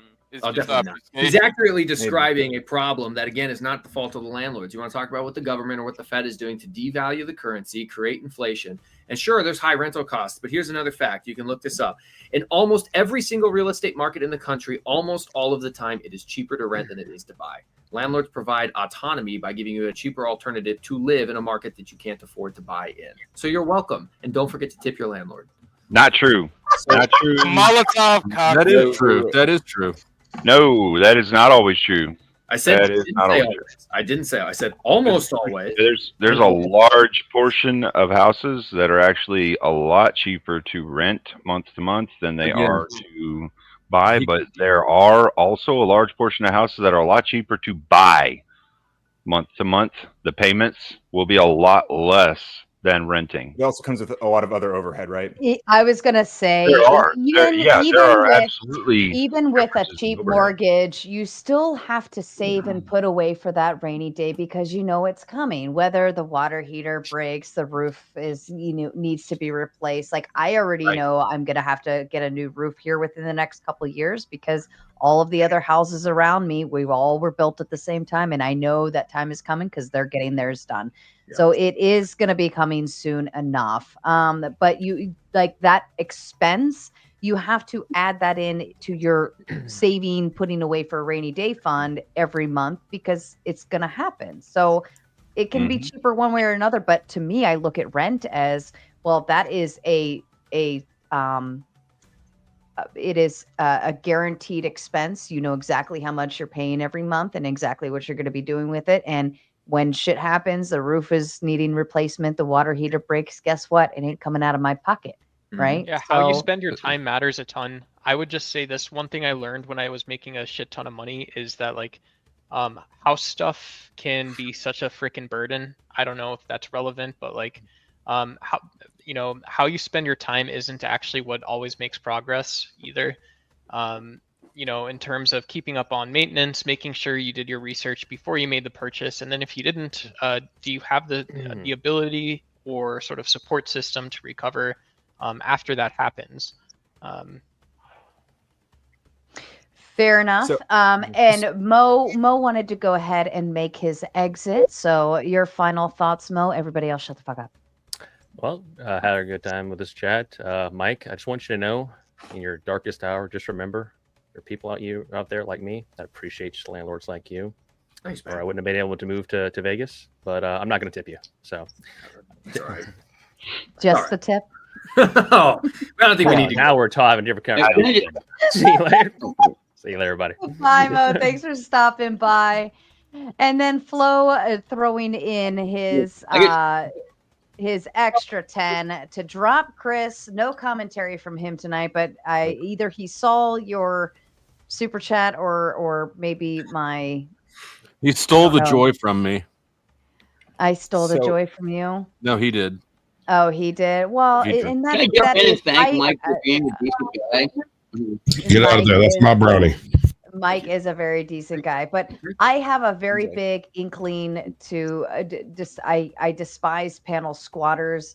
I do understand it's not always easy to get words in, but this is a pretty mild panel. There's no excuse not to contribute to the panel with some kind of conversation, but he is known for panel squatting, and it drives me nuts because those are spaces that could be filled up by people who want something to bring to the table. Lumberjack with a big 5. Fewer landlords lose props in foreclosure than homeowners. The landlord generates revenue. Banks don't own the debt. They get paid to service the debt. That's not true, actually. Fewer landlords versus homeowners. No, that is not true. Percentage-wise, there's a larger proportion of landlords that lose properties in foreclosures versus homeowners. Homeowners is less than like 3%, and landlords, it's somewhere this year is somewhere over 24% so far. Now we're obviously not through the whole year, so. I got words. Not specific foreclosure statistics for this year to comment on that. But I've only seen first quarter. All right, that's fair. And Mike over there dropping Powder Dusty memberships. Congratulations to all you lucky lottery winners over there. And Words are hard. Powder Dusty wanted to share his 1% of his $100 with me. How sweet of him! And another follow up with another 1% out of each one. Thank you. I love He's a 1%er, huh? And then he comes in with a big 350 to say for your janky ass roof fund. I just replaced my roof like 2 years ago, and it was a very, very stressful event. This was the very first thing I had done as the Caucasian Sasquatch. Can you imagine my shock when I get a phone call? Mr. Sasquatch, I would like to talk to you about your roof. And I'm like, did not think that through, because I had emailed them, and I didn't think about the fact that my email says Caucasian Sasquatch, but these people were absolutely professional. They rolled right through with no problem, had a lovely dark-skinned Colombian lady come through and measure everything out. They took my money and then closed down the company and almost dipped out on me. That would be messed up. Unfortunately, see, they're a very local company, and I think he realized that I was a very local person when I showed up and was like, hey, man, what's going on? Oops. And then suddenly my roof got done like that. Magically. Brain Bender's Banter with the big 20 says, I purchased a home with a VA loan from my Navy service bank in 2015 in Northern California. The house is now worth over $500,000. I purchased it for $200K, zero down, and loved that they had high standards to approve a home for the loan. Approve. Yeah. Any thoughts to that, anybody? Kicked off next. Yeah, I mean, that's really good timing, and that's a lot of stuff, I think. I'm obviously not a real estate investor, but I think these are dangerous stories, which is cool seeing it's coming from a veteran. You know, Sarah, thank you for your service while we're here. Dusty, obviously, as well. But like, I would just say, like, oh, you're not? Okay. He served time. He didn't serve. Well, still, you're welcome for breaking the law. No. But you can else. expect 150%, equity in 9 years, like all the time. Like that's the sign of an unhealthy market. That's the sign that something has been broken in the last 20 years, and it's not clear someone knows what that is. I would say the Housing Federal bubble 2.0. The Federal Reserve broke the housing market.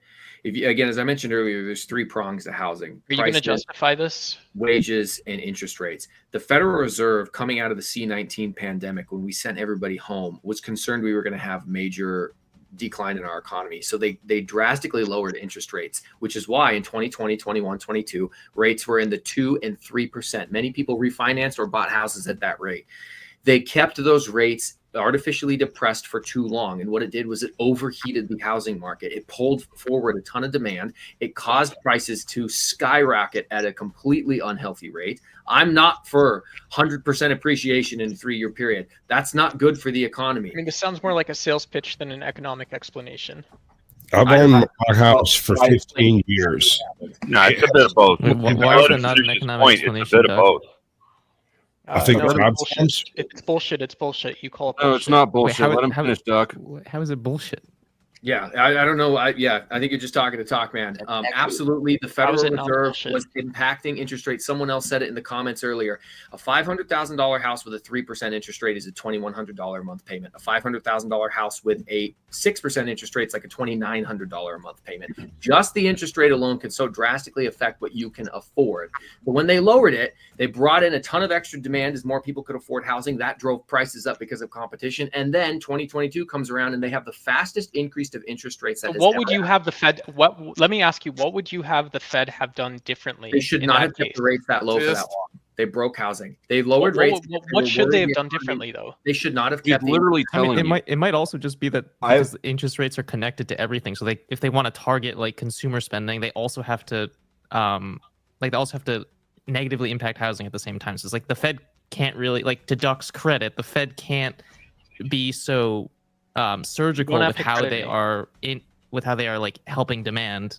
But I think the big thing is that the sacrifice that we made for propping up the economy was like making the housing crisis worse. Right. Agreed. Yeah. No, they kept the interest. They have two options: print money and lower or raise interest rates. That's what they can do. Those are the two things they can affect.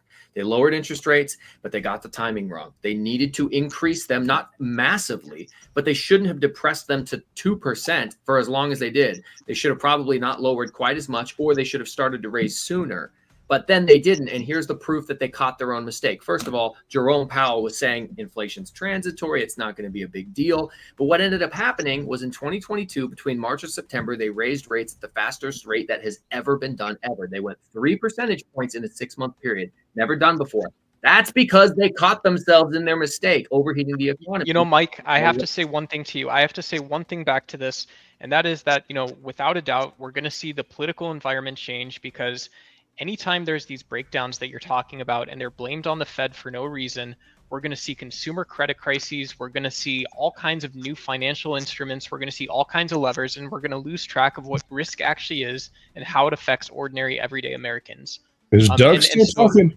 Yeah, but nobody knows. I think Doug has a point there. But Mike, I don't think Mike is particularly arguing. I don't think that Duck is arguing a point that condemns Mike here at all, like really. But so I think I'm about to get kicked for a little bit. But I just wanted to add a couple things to that, because first of all, like those the Fed dropping rates when they did during C19, that did happen and it was also pressured by Trump to make it even worse. Like he wanted to he tried to pressure them further. Like after they did drop the rates, he tried to get them to lower them more, right? And so which brings me back to what I was talking about earlier, which is Trump is doing this now. He's pressuring the Fed again to lower the rates. And to Flo earlier, asking me like the reason I was kind of thrown off, because like I wasn't talking about like whether or not like low rates are inherently bad or good. What I'm saying is when the executive branch is pressuring the Fed to lower the rates artificially, it's going to cause market instability. And the ones who are going to benefit from this are like the big companies that have the money right now or like have the money immediately whenever this happens to invest in housing. And one more thing, because I'm about to be on for at least 20 minutes. I don't know if I'm coming back on after that, but I think it's and again, I think Mike probably has good answers to this stuff. But it's easy to say like lock up slum wards, right? But what I would really like to see is you stand alongside me, like pushing for the laws that actually would change the rules to make the behaviors that you're condemning be more punishable. So I'm not asking you as like a partisan thing, but as I think we all want housing to be more stable. Like, will you stand with me condemning Trump's pressure on the Fed to manipulate interest rates for political gain? Don't commit to that. Good for you, Ryan. And I'll commit to that, Mike. We will, because if we care about tenants and independent landlords, I think that kind of interference hurts all of us. I'll be bounce back. But Good for you, Ryan. yeah, I'm curious to hear your answer to that. Marxist babble. Hey, So, hey, it's not, you know what? It's not Marxist You know babble. what? Mike, it's not Marxist babble, is it? I didn't call him. I didn't call him on any of that Spurgfest bullshit he just did because he didn't start out saying "I feel." See, I was respectful. Aw, how kind of you. Brave of you. We have a Marxist and a revolutionary Marxist. These aren't quite the same thing. Oh goodness, Lost Ronan in with the Big Ten. He's yelling at you now, Mike. Okay, He's very upset. I can feel the heat coming, so I'm going to try to project his voice the way I believe that he. Wait a is second. You don't speak like a Georgian. I speak like a Georgian. Allow and me. you read it and make sure you emphasize on this one, okay? Put Do a it lot right. of He's from feeling North into it. Let me bring it big so I can say I got to bigify it. Wait, do you want a hillbilly accent, or do you want like what kind of accent you want? Because I can do a really good hillbilly. I'm a Southern Baptist minister, sir. Okay, all right, you got it. Go for it, dude. That's all you. Go. This is from Lost Running, $10. Thank you, sir. We appreciate it. Well, I live in the North Georgia, right? I live in rural North Georgia. Is that supposed to be pink? Prick. Okay, yeah. All right, maybe someone else should do this because I can't read right now. You're only one shot in. I live in North rural Georgia. It's you that will first appreciate. tomato. Sorry, I'm just an average American working at an aluminum mill for 60 hours a week. Y'all are so disconnected from reality. No, my friend, Lost Ronan, you were reluctant to believe that people in your circumstance can do better for themselves. I avoid reality. It's depressing. Yeah, he wants to pretend I'm disconnected for reality. I started at minimum wage myself. I worked at construction for 5 years. I do the bluest of blue-collar jobs as a police officer. They're not known for being paid a ton of money. I worked 8 hours this morning, came home, took a nap, got online, smoked a bunch of leftists, impressed Sarah, and I'm going to go back to work tonight and work another 8 hours as soon as I'm done with this. I work 60 to 70 hours a week. That doesn't take time on you. Fuck up, dude. It does. Marxist recoils. Fucking woke pussy. You woke right-wing pussy. Shut You the triggered fuck the up. Marxist. You mentioned What, ad hominems? Ad hominems is all you Yeah, can come back exactly. with. Fuck you, bitch. Yeah. Look, hey, defend the guy with the anime profile picture. Duck, be careful. He's going to shoot your dog. I don't right. Okay. Very upset. That's what you would say because you're fucking woke right-wing. Oh, shut the fuck up, I'm Doug. barely even right wing. Ad hominem. I'm just not needy and entitled. Oh, and All right. Shut up. Agropolis. Who said it? Agropolis. Thank you. That name. And with the big 50, just to say, my goodness. And actually, the timing of me being able to pull this chat up now is perfect because my goodness, gentlemen, where the fuck are your manners? That's right. Little shit. I started drinking. You asked me to drink. My manners are gone, young lady. Mr. Marte with the big Abuse is harder. drop Ryan Was this for the guy no I'm debating? reason. Yes. Well, before I go back, actually. yeah, that's funny, Marte. You won't be able to donate to kick me out when I'm kicking your ass in the debate in a couple weeks. But I would love to hear when I'm sitting in the back, at least for a little bit. I'd love to hear Mike engage with the stuff I said. I think he would have some interesting perspectives on it. I would love for him to stand alongside me condemning Trump's market interference. God damn, we get it. You're deranged. Calm down, TDS people. Patience. I can't wait to catch you live, bro. I'm stalking you. That's fine. You will. The last thing I You're want to say cool, is, Ryan. I'll hold Mike's feet to the fire for you. You're cool. Do what you got to do. Thank you. The last thing I'll say is we were talking a little bit about like first-time homebuyer credits, and there was this really nice lady. I can't remember her name, but there was this really nice lady running for president who actually had on her platform a $25,000 first-time homebuyer Sarah credit. I Kamala? can't remember her name. Kamala Please let me know. But all right. Oh, Kamala Harris. Oh, okay. Anyway, I'll see you guys in a bit. That's not a lady. All right. Look, I said I was going to do it, right? A little forward grift. Mr. Marte, Ryan the Radical Coder, Soy Pill, and Rachel Wilson. She's making her final debut back on the debate platforms after taking some time off for health. She is coming back and she will be here with these fine gentlemen arguing the death penalty. That will be, as of now, Rachel Wilson's going to be on here? Yes. Yes. Yes. And I get to talk to her. No. Possibly. No. I might Oh, I love filter. that lady. Stop it, Sasquatch. Anyways, they will all be here. I believe we're doing that Memorial Day, Moderator Monday. So be sure to keep an eye out for the thumbnail to go up on that one. Mike with the 23 and with the big 1. I expensed the dollar I donated, and so he that one looks good. Forward in It's the so millennial funny. Mike. Our guest of the evening. Hey, Tomato, I have a whole series ready for this. It's going to be great. Just shut up, Sasquatch. Just shut up. Shut up and listen. I'm going to press that stiletto into your neck a little harder. Just shut up and listen. Millennial Mike, our guest of the evening, in with a big 10, telling you all what to do. Tip your favorite tomato. We're all renting space on this panel. Freeloaders begging for YouTube subs. That is actually pretty good. Lumberjack with a big 5 says, you are dead wrong. Check your facts. I have 53 buildings and work with bankers every day. Banks sell to Fannie, Freddie. Banks make money servicing. So, Mike, I said, like I told Ryan, I'd hold your feet to the fire on this and not let you escape it because, like, you got to answer this question, man. You have to. All right. Are you cool with people who spurg like crazy for no reason? No, not for no reason, but I spend my normal day handling those people on a regular basis. I was going to say, you're a cop. Okay, cool. I just held your feet to the fire. We're done.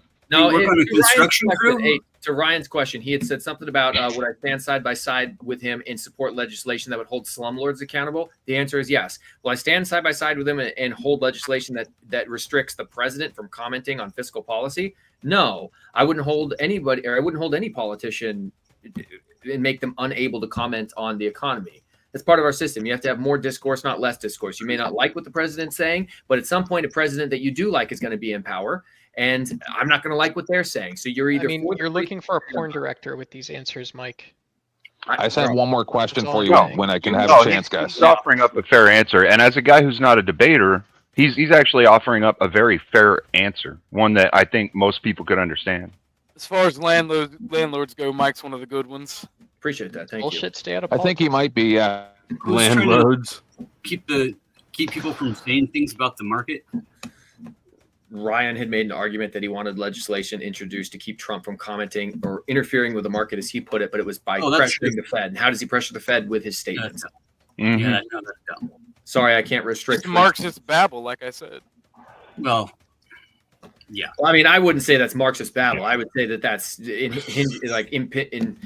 infringing on free speech, but I wouldn't say that to the Well, extent. he only wants it for Trump and right-leaning presidents. I mean, he's not here to defend himself. So if you did make it for Trump, you'd have to make it for everyone, which I think is ridiculous. Politicians, of course, have to comment on the economy routinely in every political cycle. The number one topic typically is the economy, and it's the largest factor as to whether or not somebody gets reelected. Do you think the independence of the Fed is important? Now, that's a great question because the Fed can make mistakes, and we're all paying the price for it. So, and then if you really want to go into the conspiracy theorists about moving off the gold standard and the Fed and whether or not they should have the right to create the invisible tax on people by printing money, which is what printing money is. It creates a tax on people that they don't know they're being given as their money becomes less valuable. I think that the Fed as a concept is not a great idea. I like the idea of the gold standard. Can we ever get back to it? Probably not. I mean, are we so entrenched in the system right now that it's almost impossible to recover? Unfortunately, yes. Does it have to be a gold or silver standard? Could it not be a different standard, something else? I mean, it would be tough to provide what that's going like a to credit-based be. Land?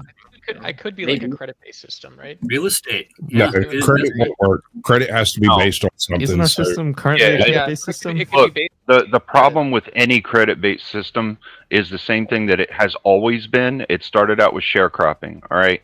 The problem with the credit-based system is that it enslaves people in a constant way to pay interest over time. You are constantly paying more money than what anything is worth, no matter what it is. It doesn't teach people to be financially responsible. It teaches them to spend way out of their weight class.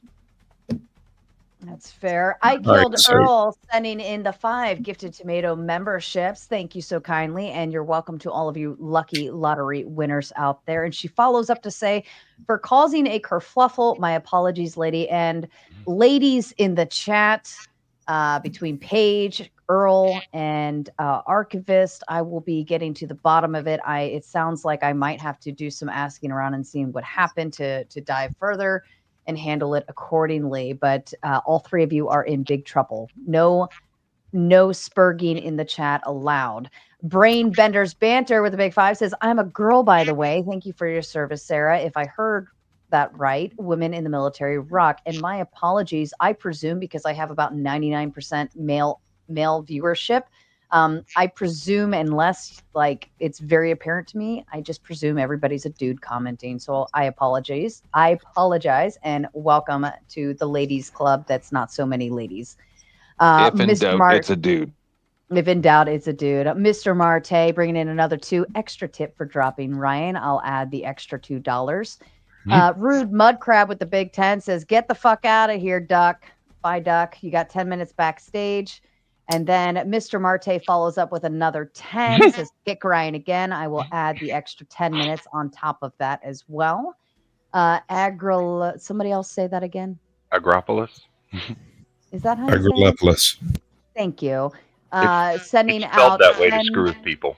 10 Powder Dusty memberships. Congratulations to you lucky lottery winners over on Dusty's side. Chaos Queen with her membership, just to throw hearts and tomatoes, because we all know that is my signature around these parts. Thank you. And Brain Bender says, what's up, Caucasian? How you been? Nice to meet you, Sarah. Happy to be here. You can call me BBB. All right, Triple B. I'm much better now. Thank you. Sandwich Chef using their membership. Isn't Georgia one of the most metropolitan states in the country now? How long is Ryan stuck backstage for? Not long enough. Let's see. Let me add the 10. That brings 15 plus the extra 2, 17. 17 minutes? Correct. Well, if he actually like gets off, like he said he's going to bounce. Do you just hold that time that he has to be backstage for the next time he's up on panel? No. That would just be me. And then Lumberjack says with a big 5, someone explain to Rai how that would just make everything more expensive. If everyone that 25K, if everyone that 25,000, the house pricing would go up more than that. Lefty. Look, here's what Lumberjack's talking about. When Ryan said that Kamala Harris had a $25,000 subsidy for first-time home buyers to help them get into houses, whenever politicians try to address the housing crisis, they typically address it from the demand side. They want to provide money to people. All that does is drive prices up. Now everyone has an extra $25,000 to throw around. The price of everything goes up $25,000. So it sounds good on paper, but what it does is it drives prices up and makes it even more unaffordable. Nobody wants to address it from the supply side, which would be to create more houses, because that takes a very long time and it takes more legislation to get passed. The results aren't immediate, and it's very hard to point to the results to a voter and get them to actually vote for you again based on what you did. Right, definitely. And you're also dealing with way more people to convince. Like you're dealing with homeowners associations, you're dealing with individual voters that have their own interests, and it's like a ton of, it's way more interest groups to Ryan deal with. misspoke on that for sure, bro. He definitely did not represent that right. The credit is for new houses that were being built by first-time home buyers, which was addressing the need and the demand at the same time, right? Incentivizing the construction to actually get more labor, because we are in a huge labor shortage. Okay. So there's like a multifaceted system that the National Association of Home Builders has an outline of. I posted a link in the private chat. Feel free to check it out. But it's like not just one little thing, not just one talking point is going to save all this shit. Right? This all started back when we ballooned in 2006 and went underwater, and half of everybody went into these double credit loans and these buyback loans. Right? You're in the Midwest. And then who ended up buying all of those? Right? The big corporations that now own 1/5 of all the houses. Right? 1/5 of all the houses that sit in America for 7 months out of the year unlived in. Yeah, I would need to see almost a quarter. Right? Is that all owned by corporations? They're vacant. I mean, Ryan rentals, right? Because in your better neighborhood, you're better off having that as a vacation rental for big events that come through your city, and charging those big bucks and making your nut on 2 or 3 weekend rentals than having the maintenance and the bullshit of having people in your house. Ryan was actually right about one thing that I've seen him say tonight. Right, he corrected something that was said in chat about the loans. She didn't propose it for everyone. It was proposed for people who fall under the DEI plan. No. That was her original proposal. Was for people who fall under the DEI plan. Okay, it had to do. Okay, sure. You know why it had to do with DEI? Why? Because there's an A you at can the try end. and tell me her intent, but only she knows her intent. It's called accessibility. Okay, DEI. Your mom's accessible. Okay, I'm not assuming her intent here. You are. VA loans, brothers. Just listen to me, okay? VA loans, FDA loans, USDA loans, rural areas, right? Are we advocating for people to move out of the city and buy some land, right? Buy some cheaper land to get out of their fucking comfort zone, right? It depends on who's president. They keep switching back and forth, fatty. What does this have to do with the policy that selects people for a $25,000 home grant that has to do with race? If you qualify, then you have that incentive as a tax incentive. Yeah, I don't see how that speaks to her intent behind the race thing. It's not giving people cash. It's not giving people money I to go literally spend. don't see how it. You're not getting 25 grand that you could maybe spend or maybe not spend. Okay, it's money that goes into your loan. If the 25 grand is granted, you have to.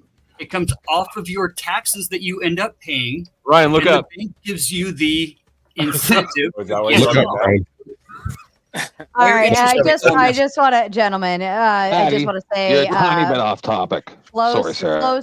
Flow State brought in $18 to buy Ryan back up on panel. Thanks, buddy. I guess he wants to go into his TDS or whatever the case may be. And lost Ronan in with a big 10. Oh, geez, the whole pulled myself up from my bootstraps motivational BS. For every successful story, hundreds of thousands work just as hard as you, if not harder, and don't succeed and never will. Well, I'll even speak to that because I am a pull yourself up by your bootstraps kind of girl, and I worked my fucking ass off to get where I am and to make shit happen. I don't sit there and I cry about it. I just see a problem and I say, oh shit, this sucks. I have to fix it.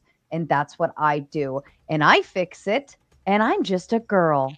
So shove off. And Mike, you're welcome to respond to it as well.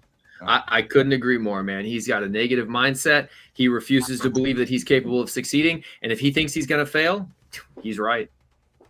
I just want to say, Mike, I've got a question real quick before you go.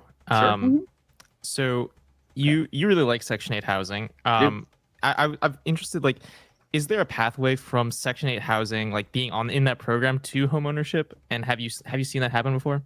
So there's no pathway that the program itself offers it currently in Section 8, at least not that I've ever seen in any of the markets that I do it. You'll see very often landlords posting rent to own type rentals. I would caution people to be very skeptical of these because these are very predatory. Typically, I was talking about like being on Section 8 and then transferring, like not with that property that you're living in, but just like trying to transition people from renting to homeownership.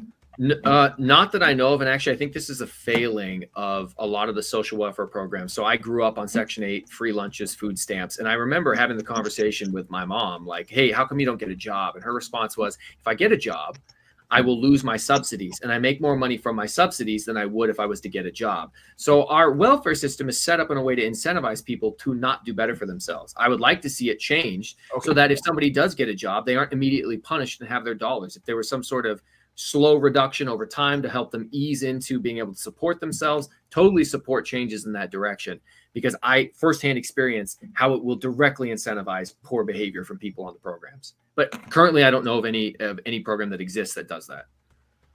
Okay. Well, I don't think I normally hear as many actually fairly based opinions from a landlord as I've heard from you.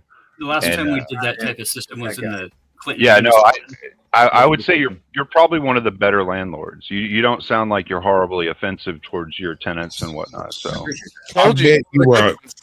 I bet you are unmitigated hell on your maintenance staff. I bet you are right around their freaking neck. You're right up their butt. That's what I want to ask a little bit about. And before you ask, Triple B comes in with a big 50 to say, amazing job staying in charge. Very impressed. High five. I'll be back. New fan of Sarah. Yes, I love to just, tell men what to do on my panels and yell at them and tell them to shut the fuck up. And they don't like to listen, but they do. No, we don't. Really I always listen. The host is king. They really I wanted to, listen. I wanted to say real quick to the other dono where we were talking about the pulling up by your bootstraps thing, and Mike and Sarah, like much respect to you both for your accomplishments. I also come from a family of entrepreneurs and people who like really worked hard and made something of themselves, and I'm not interested in like taking any or like speaking down on anyone who can do that, but I think that when people bring up the pull yourself up bootstraps logic, that they're pointing at you expressing a kind of survivor bias, like, and when you say like, oh, I work hard, I made it happen, like it implies that the people who aren't making the success happen in the way that you guys have are not working hard, and I think that's not true at all. I think there's a lot of people You who are won't working their succeed asses if you off. have that attitude. That's fine. I'm just saying, I think there's a lot of people who are working their asses off, doing the best they can, and they're still struggling. And I think those people deserve sympathy, not condemnation. So that's the first thing that I wanted to hammer. You know what, though? The first question I always ask people is, what are you willing to sacrifice to make it happen? And usually it's not a whole flow. Usually they're not willing to sacrifice a whole lot, like sleep is a big starter right there. I sacrifice a lot of sleep in order to stream. Flo knows all about this because he's had to stay on the phone with me sometimes because I'm so tired and I have to drive to get to work or back home or whatever. And he's staying on the phone with me to keep me moving because I have to do what I have to do. Are you willing to sacrifice all of those extra luxuries? Even Millennial Mike was sitting here saying, I drove a Geo Metro for years and all of these shitty cars. The first time I bought a brand new car wasn't until X, Y, and Z.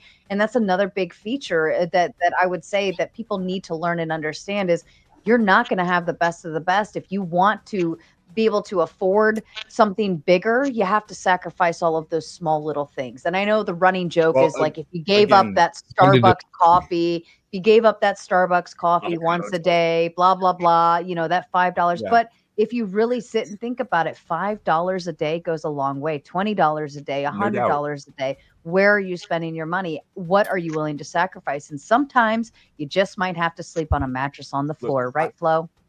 I hear you. There are sacrifices that people might have to make. They're not willing to. A lot of them aren't willing. Hang on. A lot of people are not willing to make a lot of the sacrifices they might need to. But I think there's also a lot of people who are making those sacrifices. Hang the fuck on, man. I mean, I don't even understand the hang the fuck on thing. Flo was answering Sarah's question, so you just fucking interrupted him. You hang the fuck on. Flo. Well, Flo is You do that a lot, Radical. You do that a lot. I was just biting my nails. Flo's fine. Flo was just agreeing with me. He knows the inside joke there. But Ryan, go on. It was a fucking mattress joke. Chill the fuck. Okay. So anyway, I was saying that there are a lot of people. There are a lot of people. Triggered. I missed it. Triggered. Whenever you guys are done, I'll. Okay.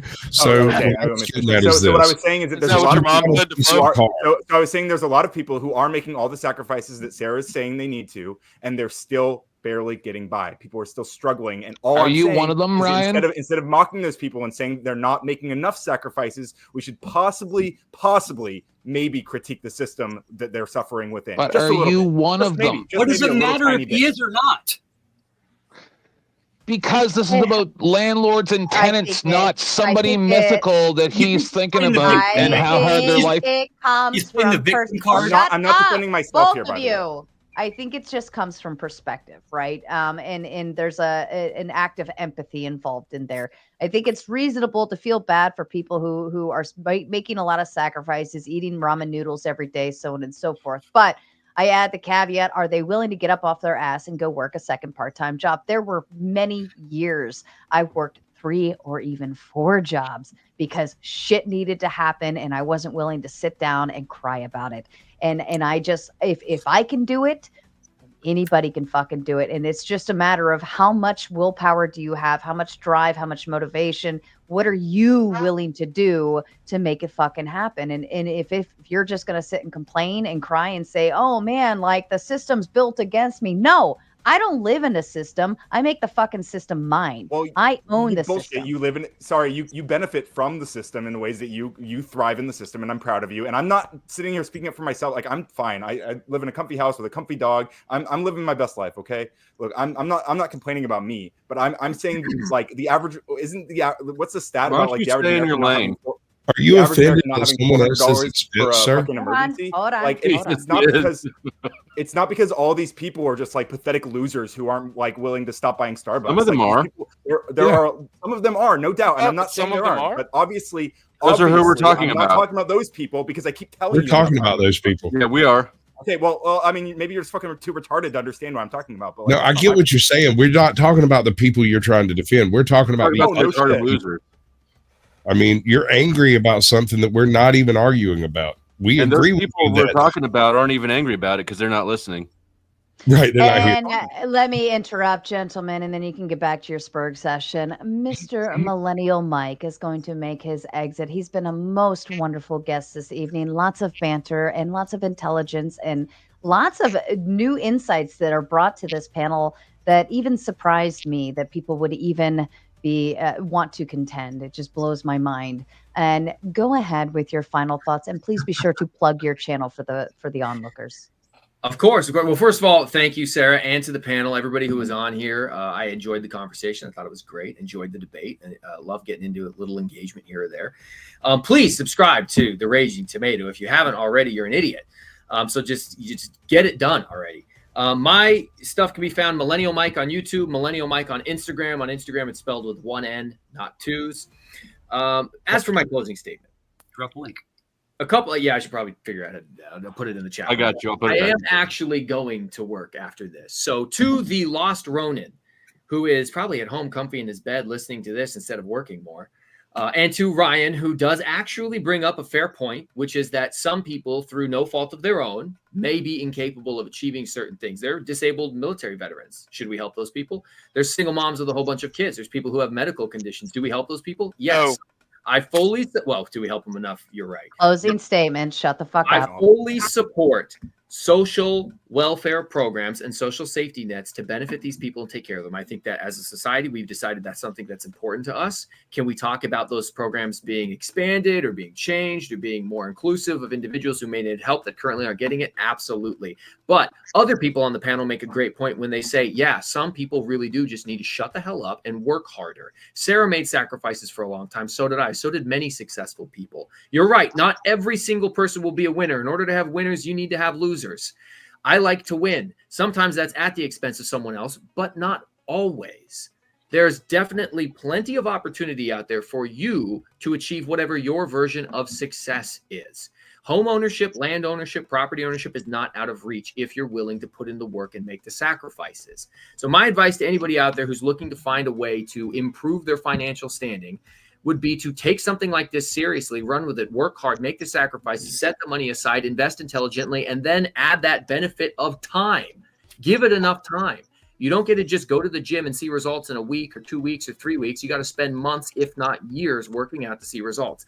Your finances aren't any different. Your faith isn't any different. Your ability to speak coherently in a live stream isn't any different. All these things take practice, and you'll get better at stuff. Sarah, thanks for having me on the panel. Everybody's been wonderful, and hopefully I'll see you guys soon.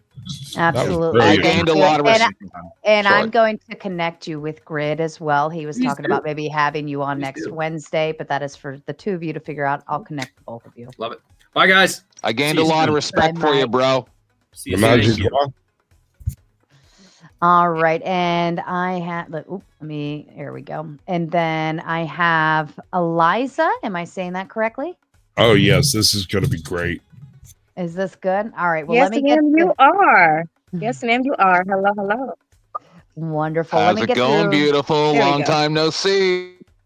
A few more of these, and then I'll shut Hey. up. Lumberjack Landlord comes in with a big 2, saying Ronan is a professional crybaby, and if he got paid for doing that, he'd be a rich man. BBB in with the big 2. Cleaner 409, love it. Stand up, bud, legend. Millennial Mike paid for his own closing statement, but I was already going to give it to him. He's And great. Uncle Fatty has some questions. So what I'm going to do is read these last 2, and then we'll turn the floor over to you, Fatty. Mike 23 again with another 100. Okay, the law of sacrifice is changing their vibration and to a higher one. Money works for me, and I don't fucking work for money. Money is reward for services rendered. That is fair. I accept Thank you, that. That would Mike. be compensation. And BBB gifted 5 Raging Tomato memberships. So all of you lucky lottery winners out there, I hope you enjoy all of the weird shit behind the scenes of the paywall. Okay, Uncle Fatty, you had some questions. So who on panel is in a mortgage right now? I Is am. not renting, right? Yeah. On I'm mine outright. not renting. I am not in a mortgage. I own mine outright. And Mike, he's a realtor or a what was banker? No, or he what was is a landlord. property investor then? Or Fatty, you paying attention? He's a landlord. He said landlord. I think property is would be fair. We've been going for That's still a 3 property hours. investment. I know. That's 3 fucking hours. Yeah, I've been watching the whole thing. Okay, and I can't figure out what his actual profession is, other than just being a landlord. Cop too. No, Okay. he was a cop. Okay, so No, he either wasn't. way. He's not. Is he a cop still? He's a cop. I thought he No, said he's he got retired. out. He said retired. No, he is a cop. He is on his way to work here shortly. He is an active Oh, duty really? cop. Okay. Yes. Nice. So he's got In fact, he's leaving here to go do that there. Thank so he's got a secure job and a secure thing. I'm not going to go off on him because he's not here, but just in general, like you got a VA loan, right? Then you got a veterans loan, Sarah. No, we specifically talked about how terrible VA loans are. And you didn't You know just that. weren't here apparently. Are you? What was the rules of being a bad panelist, Flo? I'm going somewhere here, okay? Not But you listening. know people that did, right? What? You know people that did. Another rule, the leading questions thing. Just say your piece, man. Just say the thing. Say the. I'm just say asking the if you thing. know any other veterans that got a VA No, loan. because nobody gets a fucking VA loan unless they absolutely positively have to, because they're that terrible. Because they're that shitty. Yes. That's what we have to Actually- offer our veterans. Actually, I have US I have is gotten the same way, VA the loans FDA is on the a same number of way. properties that I bought. I have. A lot of this is dependent on state. Like, So- I have. you are. It was a good point about moving out from the city, right? Getting away from the city, finding a cheap place, and you're buying rural at that point. But as it develops, it becomes not rural, right? And the codes and everything changes, right? You end up putting in water and sewer. Now you're talking a totally different loan structure, right? So 15, 20 years, we see this happen as a pattern. People, that's urban sprawl as it happens, right? As the land gets more developed, it's worth more. The comparable sales go up. You get the old rundown ones that get remodeled and flipped for profit, right? So one of the main problems was the flipping market in the 08, 09, 010, right after we had the big balloon that bubbled up in 06. All of the cheap houses, all the shitty little dump houses, for the most part, they've been bought up and remodeled. You do have, situations like the towns that are vacant that have a ton of, but there's no jobs there. Why would people want to live in a place like that anyways? Right. So the incentives have to come from multiple different areas, right? We have to look at the labor shortage. An ad hominem.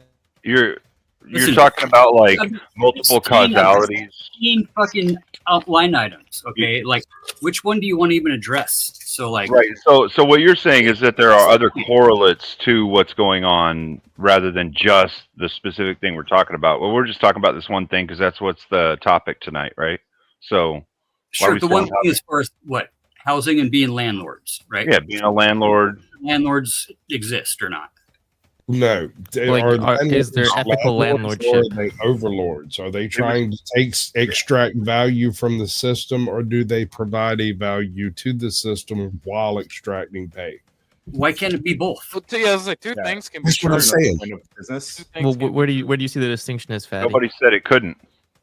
The distinction is when we look at corporations that are buying up massive amounts of homes, using them as rental properties, spiking the rental property market, and not incentivizing new homeowner buildership.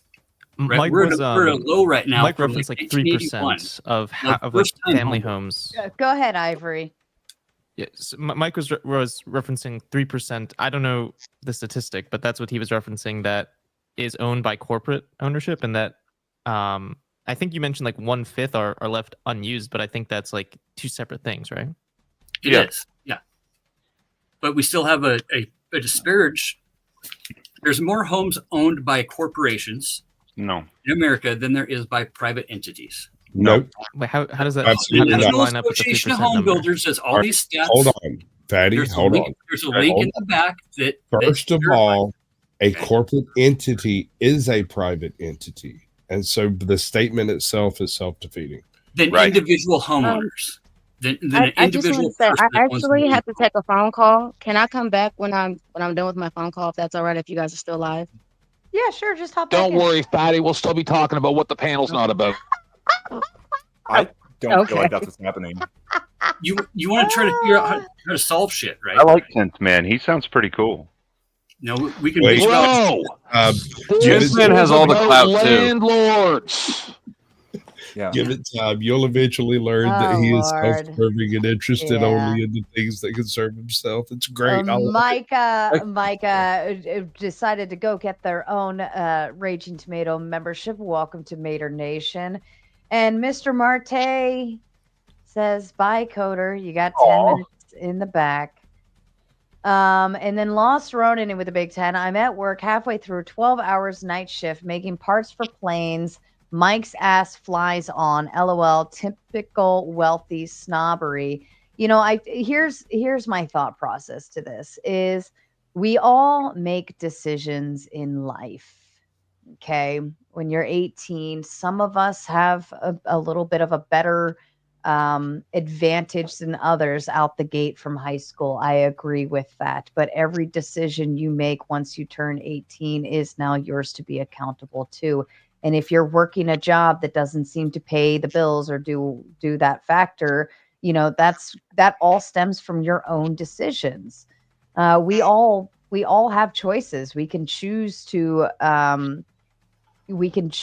work at 7-Eleven. We can choose to become doctors. We can choose to become lawyers. We can choose to become whatever we want. And whatever it is that you decide when that day that you turn 18 going forward, fuck the advantages. We all have advantages in one way or the other.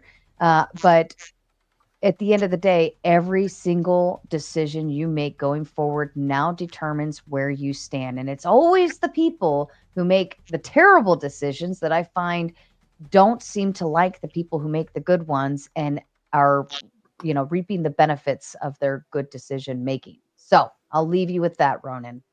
And Mike 23 with a big 5 just to say, oh my God, what have I done? Oh shit, I'm drunk. I spend my money. Oh shit. LOL. Just kidding. Cheers to Mike. How dare you, Mike, get drunk and spend your money the same way a person would get drunk at a casino and spend all their money at the roulette table. I completely concur with you spending your money. Spend away. Why'd you roulette? You had to compare already. to I roulette. wanted to trigger him again. Roulette's the worst game in the casino. What about baccarat? I won a bunch of money in slots. Roulette. I mean, slots is not barely even a game. Yeah, no, I get that, but I mean, like Keno's barely even a game. Blackjack or craps? Give me blackjack. Blackjack is a really hard poker option. I had craps once. Oh God. and Mr. Marte, you did all this booting. You did all this booting to get Ryan off. Do you have something to add to the table? I have nothing to add. I think it's pretty self-explanatory. I mean, that's not going to be the only way I'm going to remove him off this platform. It's going to be through demolishing him in a debate with my partner, Rachel Wilson. So it's going to be fun. So I'll be watching. That's fair. Corinne, Shooting up the top rope. Hello. what do you say? How are you, darling? I'm trying to think of a way to word this properly. It seems like we have this entirely backwards. When we're talking about making good or bad decisions, we're making good or bad decisions indexed to material gain.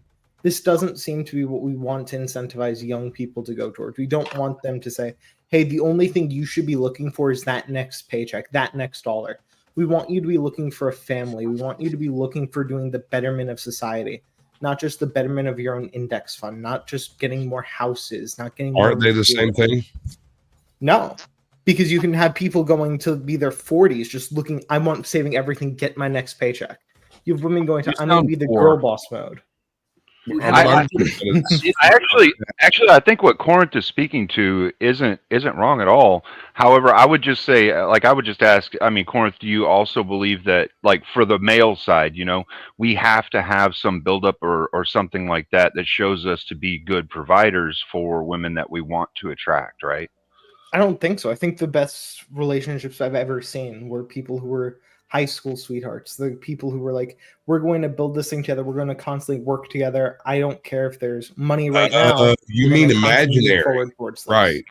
Yeah, no, imaginary relationships are great. We don't want to be incentivizing women to go, hey, I'm going to be materialistic. I'm only going to go for the guy who has a lot of shit because that's when we get OnlyFans coming up. We have them saying, oh, I only care about material. I'm incentivized by society to look towards the material. I can just do that myself. He's definitely a poor. You don't graduate high school with Lamborghinis and condos, you're not getting a chick. Either I'm high or I don't need. I've lost track of what we're talking.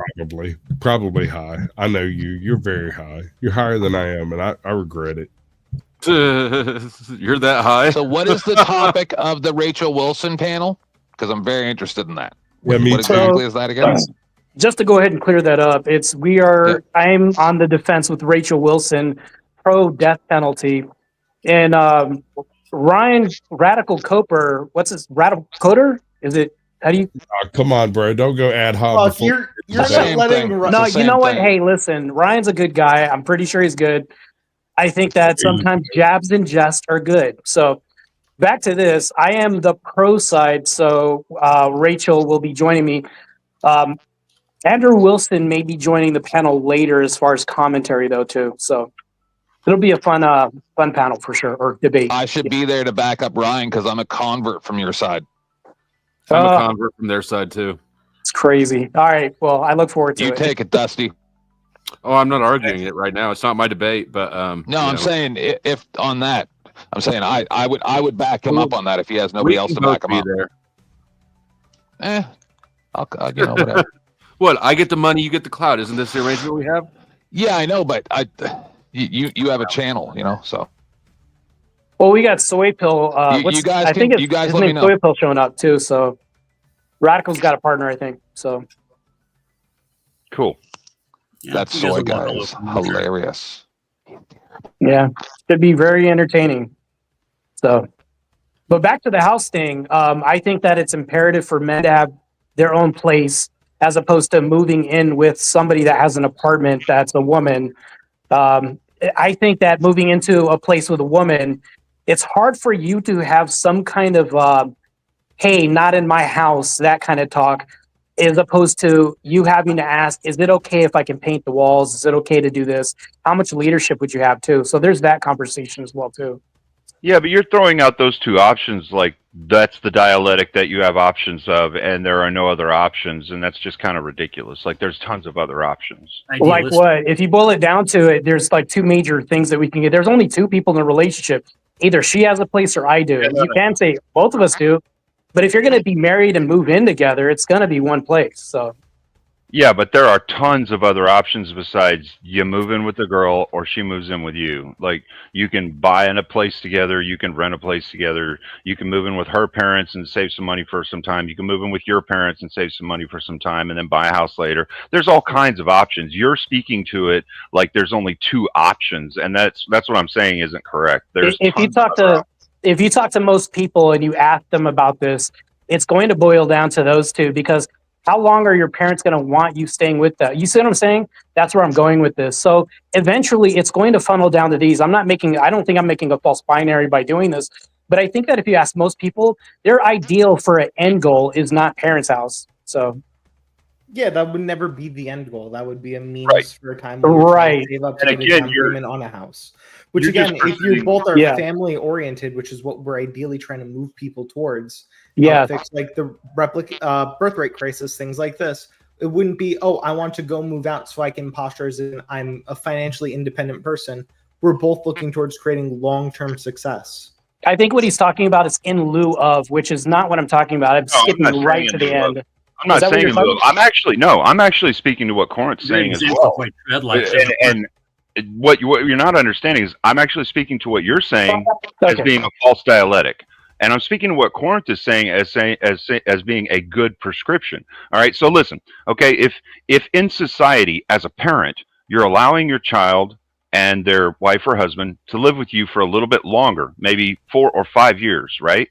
You're showing them a good value that parents should have towards their children to allow their children to build up some sort of down payment on a home of their own when they can do that, right? Or something to that effect. That is building the family structure up. That is showing them a value besides just money itself, showing them that, you know, you need to care for your family. Your family is central. Your family is first, right? So that will be instilling a value in them that will be progressively moving forward with their children and their children's children, right? So Also, Cleaner, at the same time, you're doing something that's economically better for them, and you're not presenting them with the dialectic of either you move in with her or she moves in with you, which is what you're saying. but Cleaner, if you ask 10 people, do you think that your situation is going to be the go-to as opposed to these two that I just offered? Do you think that that's going to be normative? Oh yeah, I can select 10 people that'll be the normative of. Yes, I absolutely can. Really? Like, Move it largely there. gonna depend on about culture, random right? bullshit to try and argue with. Sure, I can give you random bullshit back. I mean, it's Well- largely going to depend on culture, right, Cleaner? So I if mean, gave we're you, pleading to right, culture people, regardless. more So. family-centered cultures, things Right, like yes. Mexico, That's things right. where places the birth rate's high, they're going to be, yes, this is something we want to look for, this is something that we're fine with, this thing that's good. But if you look at the materialistic cultures, like in modern-day America, that's probably going to be a no, and that's a bad thing. It's bad I that agree, people moved but I'm away from speaking this. to, and what you're backing my point. What I'm talking about is current modern day society. What Cleaner's We're talking prescribing about them is something like, anyway. The Well, issue is like- we're prescribing them some behavior in the first place. I agree. You should go sacrifice everything in your life to go make that next dollar. Instead of telling them that is what they should do, we tell them, hey, you shouldn't be looking at things for the next dollar. You should be looking for dollars only insofar as they help your family, insofar as they help you create a good, healthy family, raise good children, keep your wife, your husband, if you're a woman, things like this. Keep them focused. Now, granted, I am actually going to support Cleaner on this, even though I sound like I'm not doing that.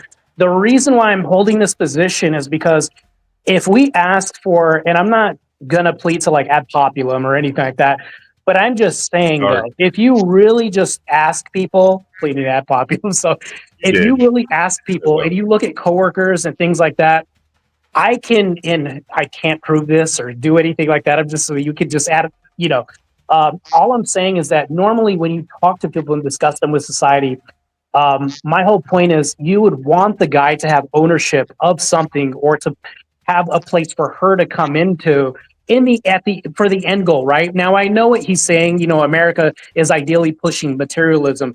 I'm against that actually. But what I'm saying is though, if you have a conversation with somebody about, you know, you guys are getting married, where are you guys moving? You know, this whole conversation, it's usually going to be like, does he have are you moving in with him? You know, that's more or less what a guy would want. Okay, let me rephrase. If you had these two options, which would be better? Right. Because there's only two options. No, I'm not saying there's only two. If I'm you just had gonna, those two options. Well, it would be better in that case. But the Gentlemen, issue I'm is, just gonna, pardon me, Yeah. I'm just gonna step away for just a moment. Flow State's in charge while I'm away. Behave. Flow State stole my hat. First of all, You guys are fucked. First of all, Flow State, give me my hat back. I will I'm give the you Pope $2 now. to twerk. Would it Want not me be to a do it for sacrifice to $2? parents to let the kids move in for Bro, I'll a twerk year for or two? free. Would it not be a sacrifice to have to live with your parents? Is That's that part of the power, sacrifice? people. That is Isn't power. the family structure to, like, you know, bring your kids in and say, hey, look, there's a whole basement here. Okay, there's a kitchen. Patty, I don't know if you heard I'm in charge now. Like, see, the thing is, though, what you're doing right now, Fatty, is you're like limiting it to like the most negatively sounding shit on the fucking planet, which is absolutely horrible. The only thing I was speaking to that Marte was saying was that what he started out with was sounding like a prescription based off of the description of society.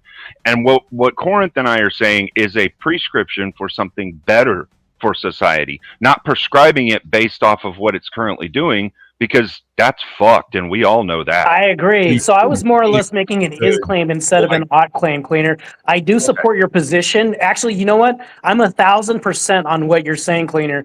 But what I'm talking about is an is claim. If you go to right now, current date, what is the ideal that society is pushing? And that's what it is. Unfortunately, I'm against that. So I'm actually with you. I'm just playing a little devil's advocate and throwing it out there. You know, we have to think end game, right? But those two have to meet in the middle at some point. That's what I'm saying. Yeah, we are currently on that track in society. But another aspect of that is all the prescriptions thrown out earlier around people should sacrifice also need to get thrown out on that claim. When we're talking about the prescription, people should just sacrifice and sacrifice and sacrifice to go make money, go get that house, go be rich, go become the landlord. We're creating a prescription based on something that's not already true. I'm saying that we shouldn't just be looking about this one thing that's not true. We should be questioning the fundamental aspect of reaching towards material rather than using material as the means to reach for a family, to reach for some sort of interpersonal connection there. I would even say Corinth actually touched on it right there with what he said as far as what society has taught us, okay? Society here in the United States, I don't know about everywhere in the world, but here in the United States, for a very long time, they've taught us to sacrifice for the job. Man, look, I don't fucking sacrifice for a job. I'll sacrifice for my family. I will do a job for money. I will not sacrifice for a job, because they will drop my ass in a heartbeat just like the rest of you. Well, you sacrifice for your family. That's another value we need to change in society. Well, that's a plea towards materialism, and I think we need to move away from that as a whole. And I think Corinth would agree with me on that too. Yeah. Yeah. So that is another really strong one. And I think really once we start getting people to understand the difference between when you say doing a job for a company versus sacrifice for a company, right? You get them to understand what they're truly saying when they say sacrifice for a company, sacrifice for your family. I think that's when people will really start to understand which one it is that they actually value more. Is it the woman that's been supporting you the whole time, the man that's been providing for you the whole time, or is it that fucknut that owns you because you have to work for his ass for a wage? Right? Why do we justify being treated like that? It's the idea, right, that we're getting somewhere, that we're buying real estate, that we're buying something tangible, right? Something real, because ideas, right, aren't tangible products. We have unmanageable expectations. Oh, hold on, sir. Ideas are tangible products. They are results. IPs have results, and the results are tangible. Those it's products the idea that we want the white picket fence and the yellow house and the 2.5 kids. It's the idea that we're shooting for, why we sacrifice no racism while I'm in charge by corporations. So Sasquatch is right. Ideas are actually intellectual properties, are real things. However, they materialize in the real world. They have to meet at some point. Now, what I'm saying, though, I think both of you guys can meet in the middle on the fact that, you know, we can live in a material world. We just can't be material people in this world. That's what I think both of you meet on, right? All right. So what we're all speaking about is time. We all have a limited amount of time to invest in our own desires and our own results. And if you don't apply that time properly, you will lose out on the life schemes and the various availabilities of life. I mean, so what are you willing to do? Are you willing to sacrifice when you are young in order to benefit when you become older, and have all of you young people out here who haven't done it yet cuss us out and tell us we're pulling up the ladder behind us just because we're trying to tell you what you need to do, and you're saying, no, I can go to the gym and be a bodybuilder tomorrow? And that's not how that works. You have to first do the work, then you get the respect, then you get the results. Yeah, steroids aren't just going to get you there overnight. I know for sure.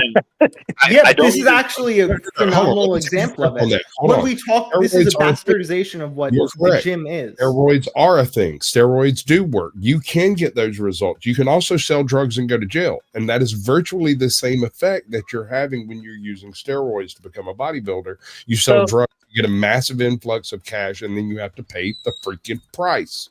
I actually really like the example that you just brought up of the gym. When we're talking about bodybuilders, bodybuilders aren't what people should be striving for. You shouldn't be going to the gym to go be a bodybuilder. You should be going to the gym so you're able to be healthier, you're able to pick up your kid without throwing out your fucking back when you're 40. You should be going to the gym to be able to make people more be able to attract women more so. Be healthier so you don't die of fucking heart disease at 65. You shouldn't be going so you can be the most ripped person and get fucking your back destroyed so you're in a wheelchair at 60, sort of like Ronnie Coleman. This isn't the ideal we should be striving for. It's a bastardization of trying to isolate this out, to take the gym as the ends itself rather than the means. This is what we're doing with money in the first case. I'm going to push back against that just a tad bit, okay? The two things that you just said. I don't think that we should make it a prescription, but I also don't think that we should say that it shouldn't be a prescription. I think it should be a gray area. And what I mean by that is, like, I think that option should be available if it's within somebody's reasonable means to do this, right? I'm not making a justification for it. I'm just saying it should be gray area. Well, I'm not saying yay or nay, but I don't think we should absolutely demonize it. Your second point that you made was that you should be able to, you shouldn't do this to get a girl. First of all, if you're a bodybuilder or making a lot of money, you have a lot of discipline with something, it's actually going to weed out a lot of women, because a lot of women do not like boundaries. They don't want discipline around. They look at me, they're like, oh shit, I have to eat right.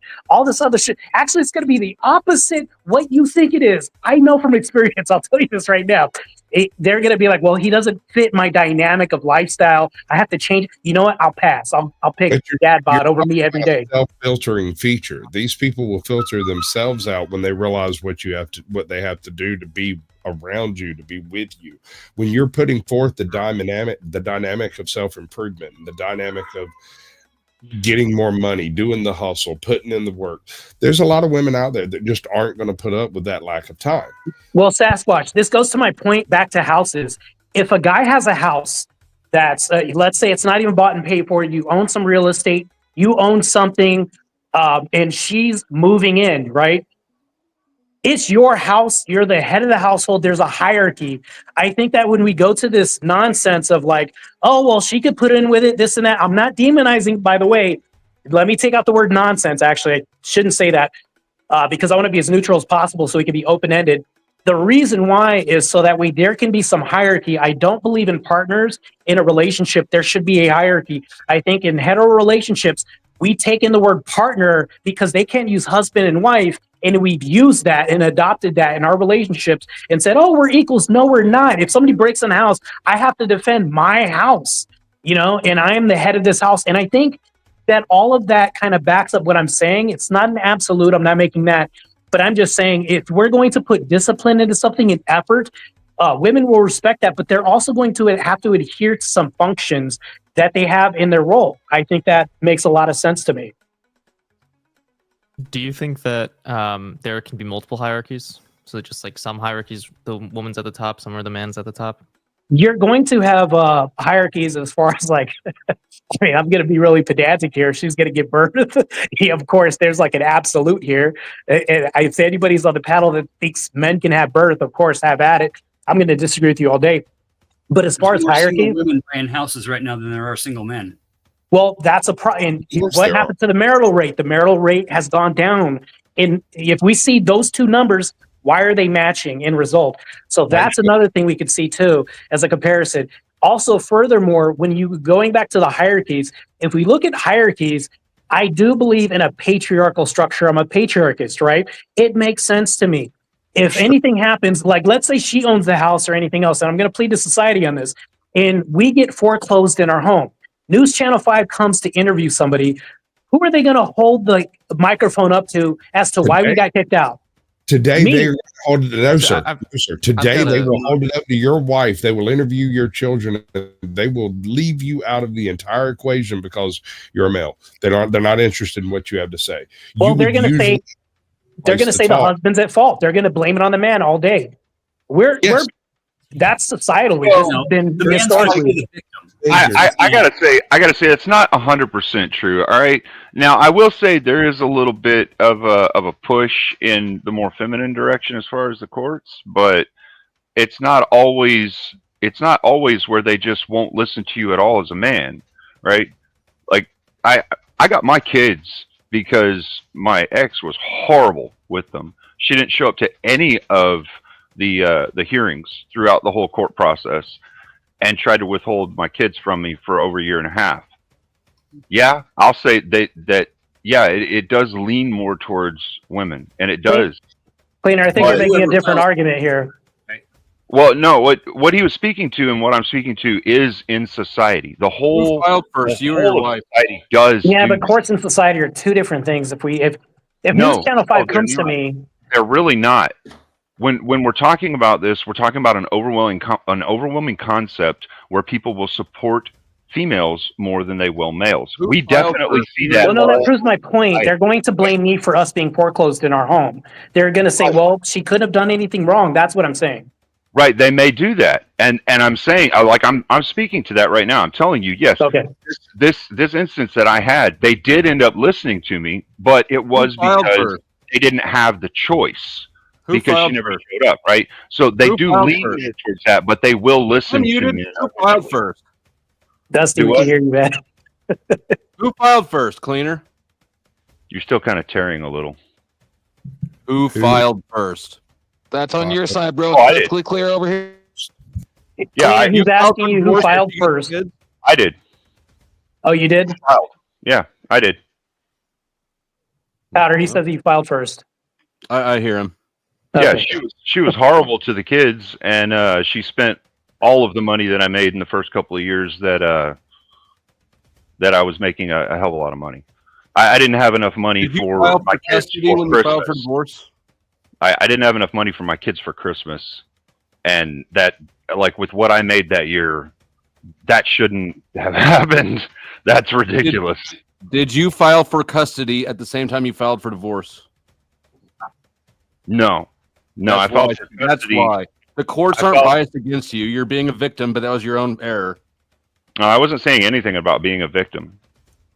You said that courts are biased against men. I said they will tend to favor women. And you use your own experience. Your own experience as proof of that. Yeah. But the fact of the matter is that eventually you got it because you had to hold it out of, because when you filed for divorce, you didn't file for custody. That's your bad. That's not the courts being biased. Yeah, no, you don't understand at all the situation. You're asking me questions as if there's like a major time delineation between the two. There's not. There's really not. The changeover from filing for divorce versus whenever I had the custody laid out was about a week. Okay. Well, I don't know why you didn't make it all one motion. Before my first hearing even happened, because I'm not getting emotional. What you're doing is you're conflating things. You're not asking the questions point specific so that you can understand the point So specific. powder cleaner, the Ivory Fool, Fetty, and Sasquatch. This is Exhibit A of me proving my whole point. He's saying you're trying to conflate things, and then before he said it's not the same argument. This is what I'm saying. Like it's not. We're going off into some other tangent, which I'm just saying I'm not trying to prove a point, but I'm just saying it was proven. So stated that you're not trying to prove a point, but it's proven. Go ahead. He didn't file for his custody at the same time, but he did it within like a few weeks. And I think it was a week. Within a week. Okay.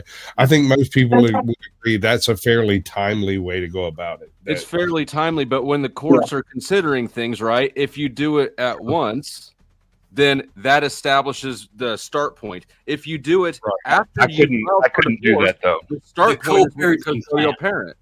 So yeah, you I just couldn't what do the that. advantage filing would have given you. I couldn't actually do that.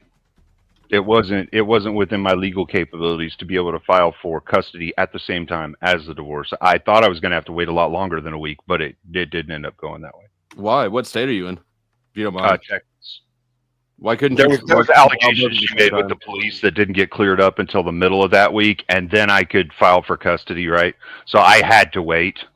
There wasn't a choice in that. Okay, But- so Are technically we speaking, bitching about you custody fought again? at the same time that you had the opportunity to do so, and Oh, so I would have.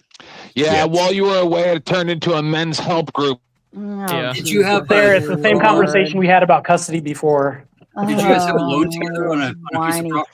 fucking babies. All right. See why I'm Uh, gay? Who dropped? No. Someone right down there. Someone right down there. Dusty Hold did. on. That's right. We're lost with Dusty. There's two that dropped. We lost Dusty. We lost Kieran. We lost Kieran. So Chuck in Tennessee comes in with a big 2. Oh, he's back. Just to say, for your loss, Flo, Leo won the papal throne.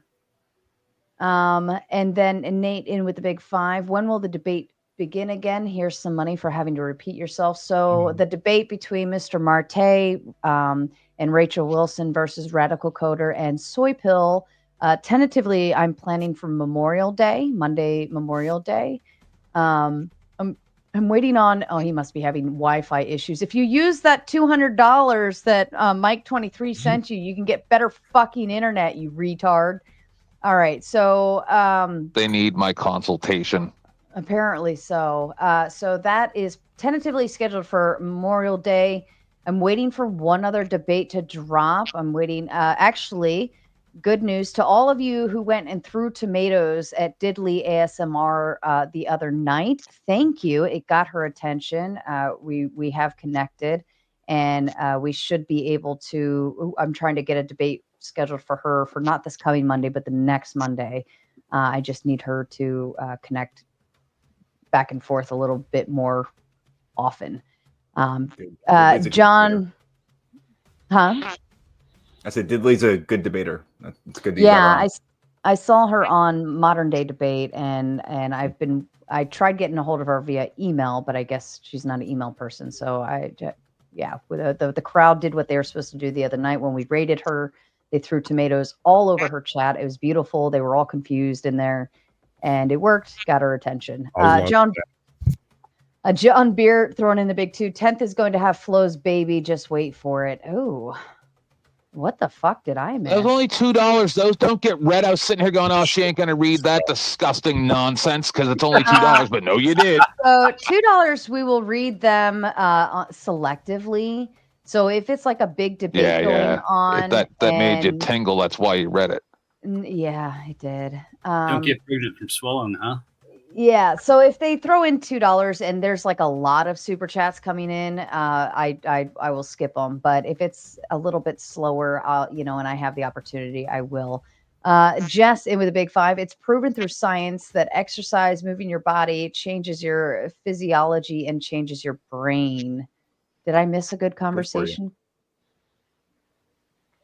And then Lost Ronan in with a big 20. I'm happy seeing people live their dream and wealthy. No hate here. I'm stuck in a weird place where I make enough to live above poverty, but not enough to escape cost of living increases and inflation year to year. I sacrifice a lot. Well, you got to do what you got to do.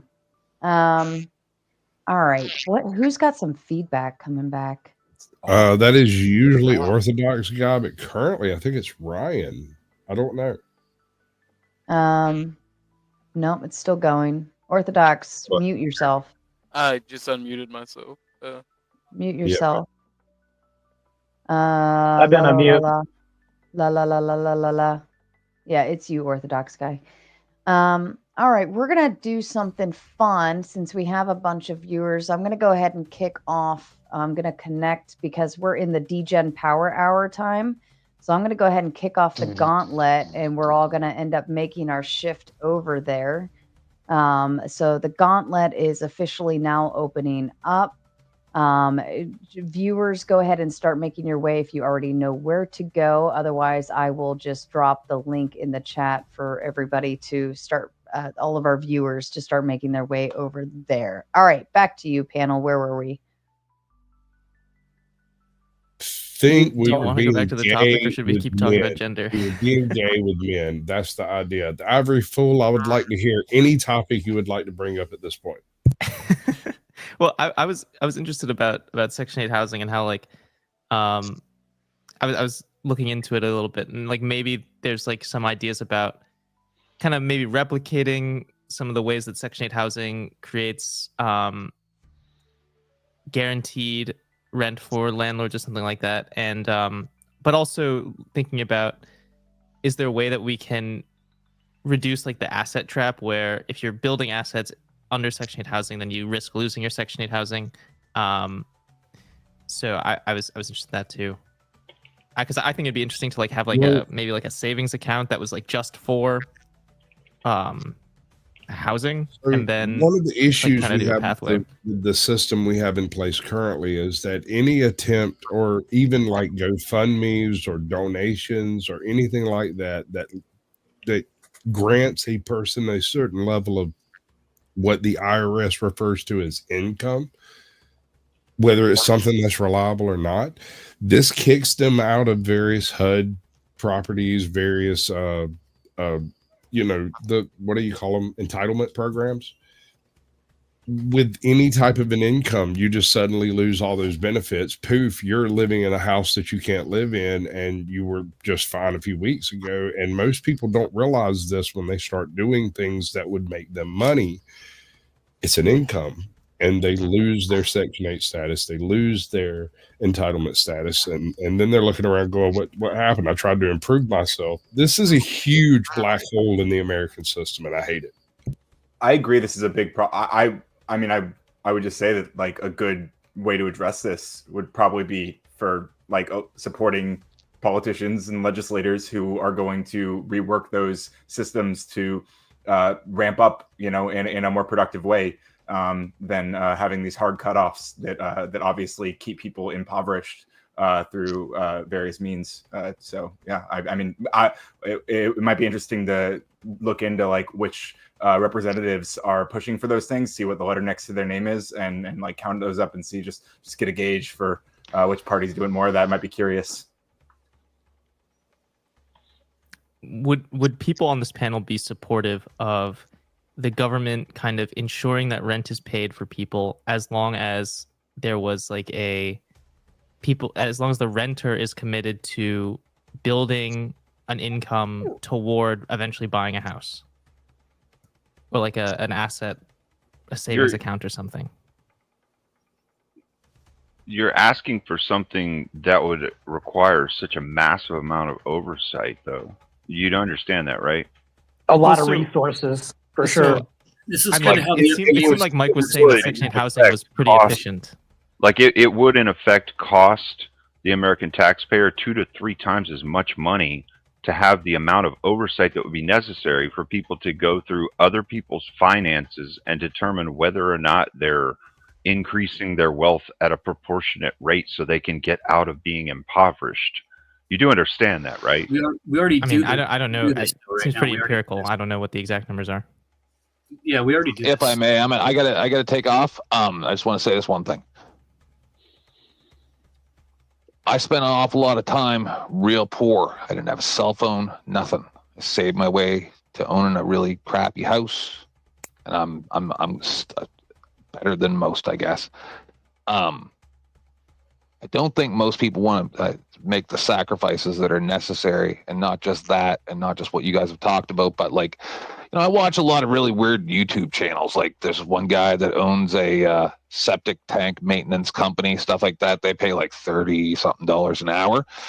He's always looking for people. Nobody wants to have a rural home that's 30, 40 minutes at a time, maybe even only 20. Go siphon sewage all day in a pump truck, drive back home. Nobody wants to do that. They all want to work at Google, tell people that they're dumb, eat lattes, and act like they're fancy. So the people who fail, it's their own fault. It's their own fault because they're grasping. They all want to be Kardashians, and I see it here tonight. So, all right, love everybody. Fuck yourself. Bye, 10th. Stub your toe on your way to bed. Thanks for calling out those broke bastards, 10th man. Those broke bastards. And to everyone, just so you know what's going on, I've dropped the link in the chat on Raging Tomatoes side. It is now pinned at the top of the chat as well. You need to start heading over to the Gauntlet side to continue watching the show. The Gauntlet is the DGen Power Hour portion of the show. It's part of the Panelverse, and that is how we are shifting. So you need to start moving now. I have set up the raid to go ahead and raid myself. So here in about 2 minutes, I'll close down the Raging Tomatoes side. And we will continue. It should drive you right over to the Gauntlet, and we will continue going. Libtard Investigator getting their new Gauntlet membership. Congratulations and welcome. You are officially, I believe, the first person to obtain a membership over on the Gauntlet side. The memberships just went through recently, so you are officially a squire. The memberships are built a little bit differently over there, just slightly, not by much. But feel free to get a membership on either end. A Brain Benders Banter, BBB, with the big 2 says, see you over at your link. Yes, it's being dropped. Thank you, Uncle Guns, over and over again into the chat. So just start heading over. And yeah, and go ahead. Back to you, panel. What's up, everyone? How y'all feeling tonight? So about the, like, paying for people, lots of fun, or helping people build income while being on Section 8 housing, or build assets while being on Section 8 housing. Because it seemed like Mike is like this. I was a little confused, honestly, like, because I was trying to, like, okay, how do I? Is there something that I can contribute to this? But he kept like saying things that like I agreed with. So it's like, okay, the appeal to emotion. Well, more so that it's like, I was just like learning a lot, and it seemed like it was. Did you just wink? But it seemed like there's this like space that I don't really see talked about in politics, where it's like, where like a very pro free market person is really pro Section 8 housing, is really pro like a social welfare program, and then but using that as like, this program is very beneficial to people trying to like be a business owner, and so like that's pretty rare, I think, those types of narratives. And so I was like, I think it seems like an opportunity to expand those types of welfare programs. And a lot of it too is like, it's not just a welfare program, it's also like kind of lubricating the industry where they don't have to take on as much risk about getting rent on time and hunting that down. So it's like, so as someone that is interested in expanding the welfare, social welfare, is there a compromise between liberals and conservatives about, can we expand this in the name of giving people, like helping people like Mike, who seem to be doing that really well, and then also trying to get people into owning their own house so that they don't have to be on a government welfare program. Okay, so I have a question for you, and this is going to end up being anecdotal from you, right? But this is a question that I think that all of us should be asking people when they're prescribing any kind of programs that taxpayers have to pay for, right? If we went back to the bond system where the IRS didn't exist, and you as a citizen decided you wanted to support something, would you put your money where your mouth is and support with the amount of funding that would be needed in order for this to happen?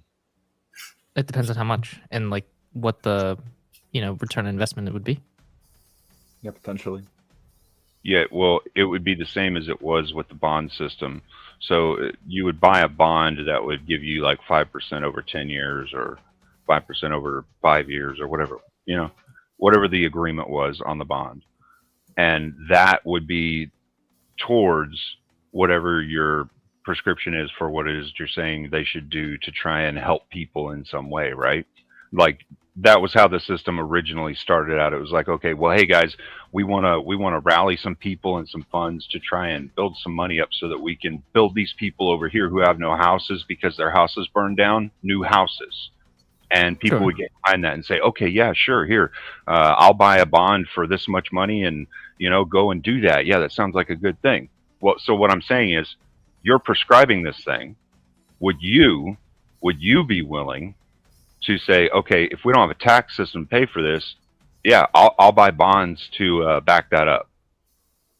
Yeah, especially if it like saved tax dollars elsewhere, because I think it likely could, because There a are lot no of people taxes in this hypothetical. Well, there are, because no, in this hypothetical, Ryan, there are not. I can work with Another that. false dichotomy. Imagine that. And before you go, Ryan, I am officially shutting down the Raging Tomato side. It will automatically raid you over to the Gauntlet, but sometimes the raids don't always work. So I've put the link in the chat. Head over to the Gauntlet now. I am shutting down Raging Tomato. Thank you. Back to you, Ryan. It's okay. I can imagine eating pancakes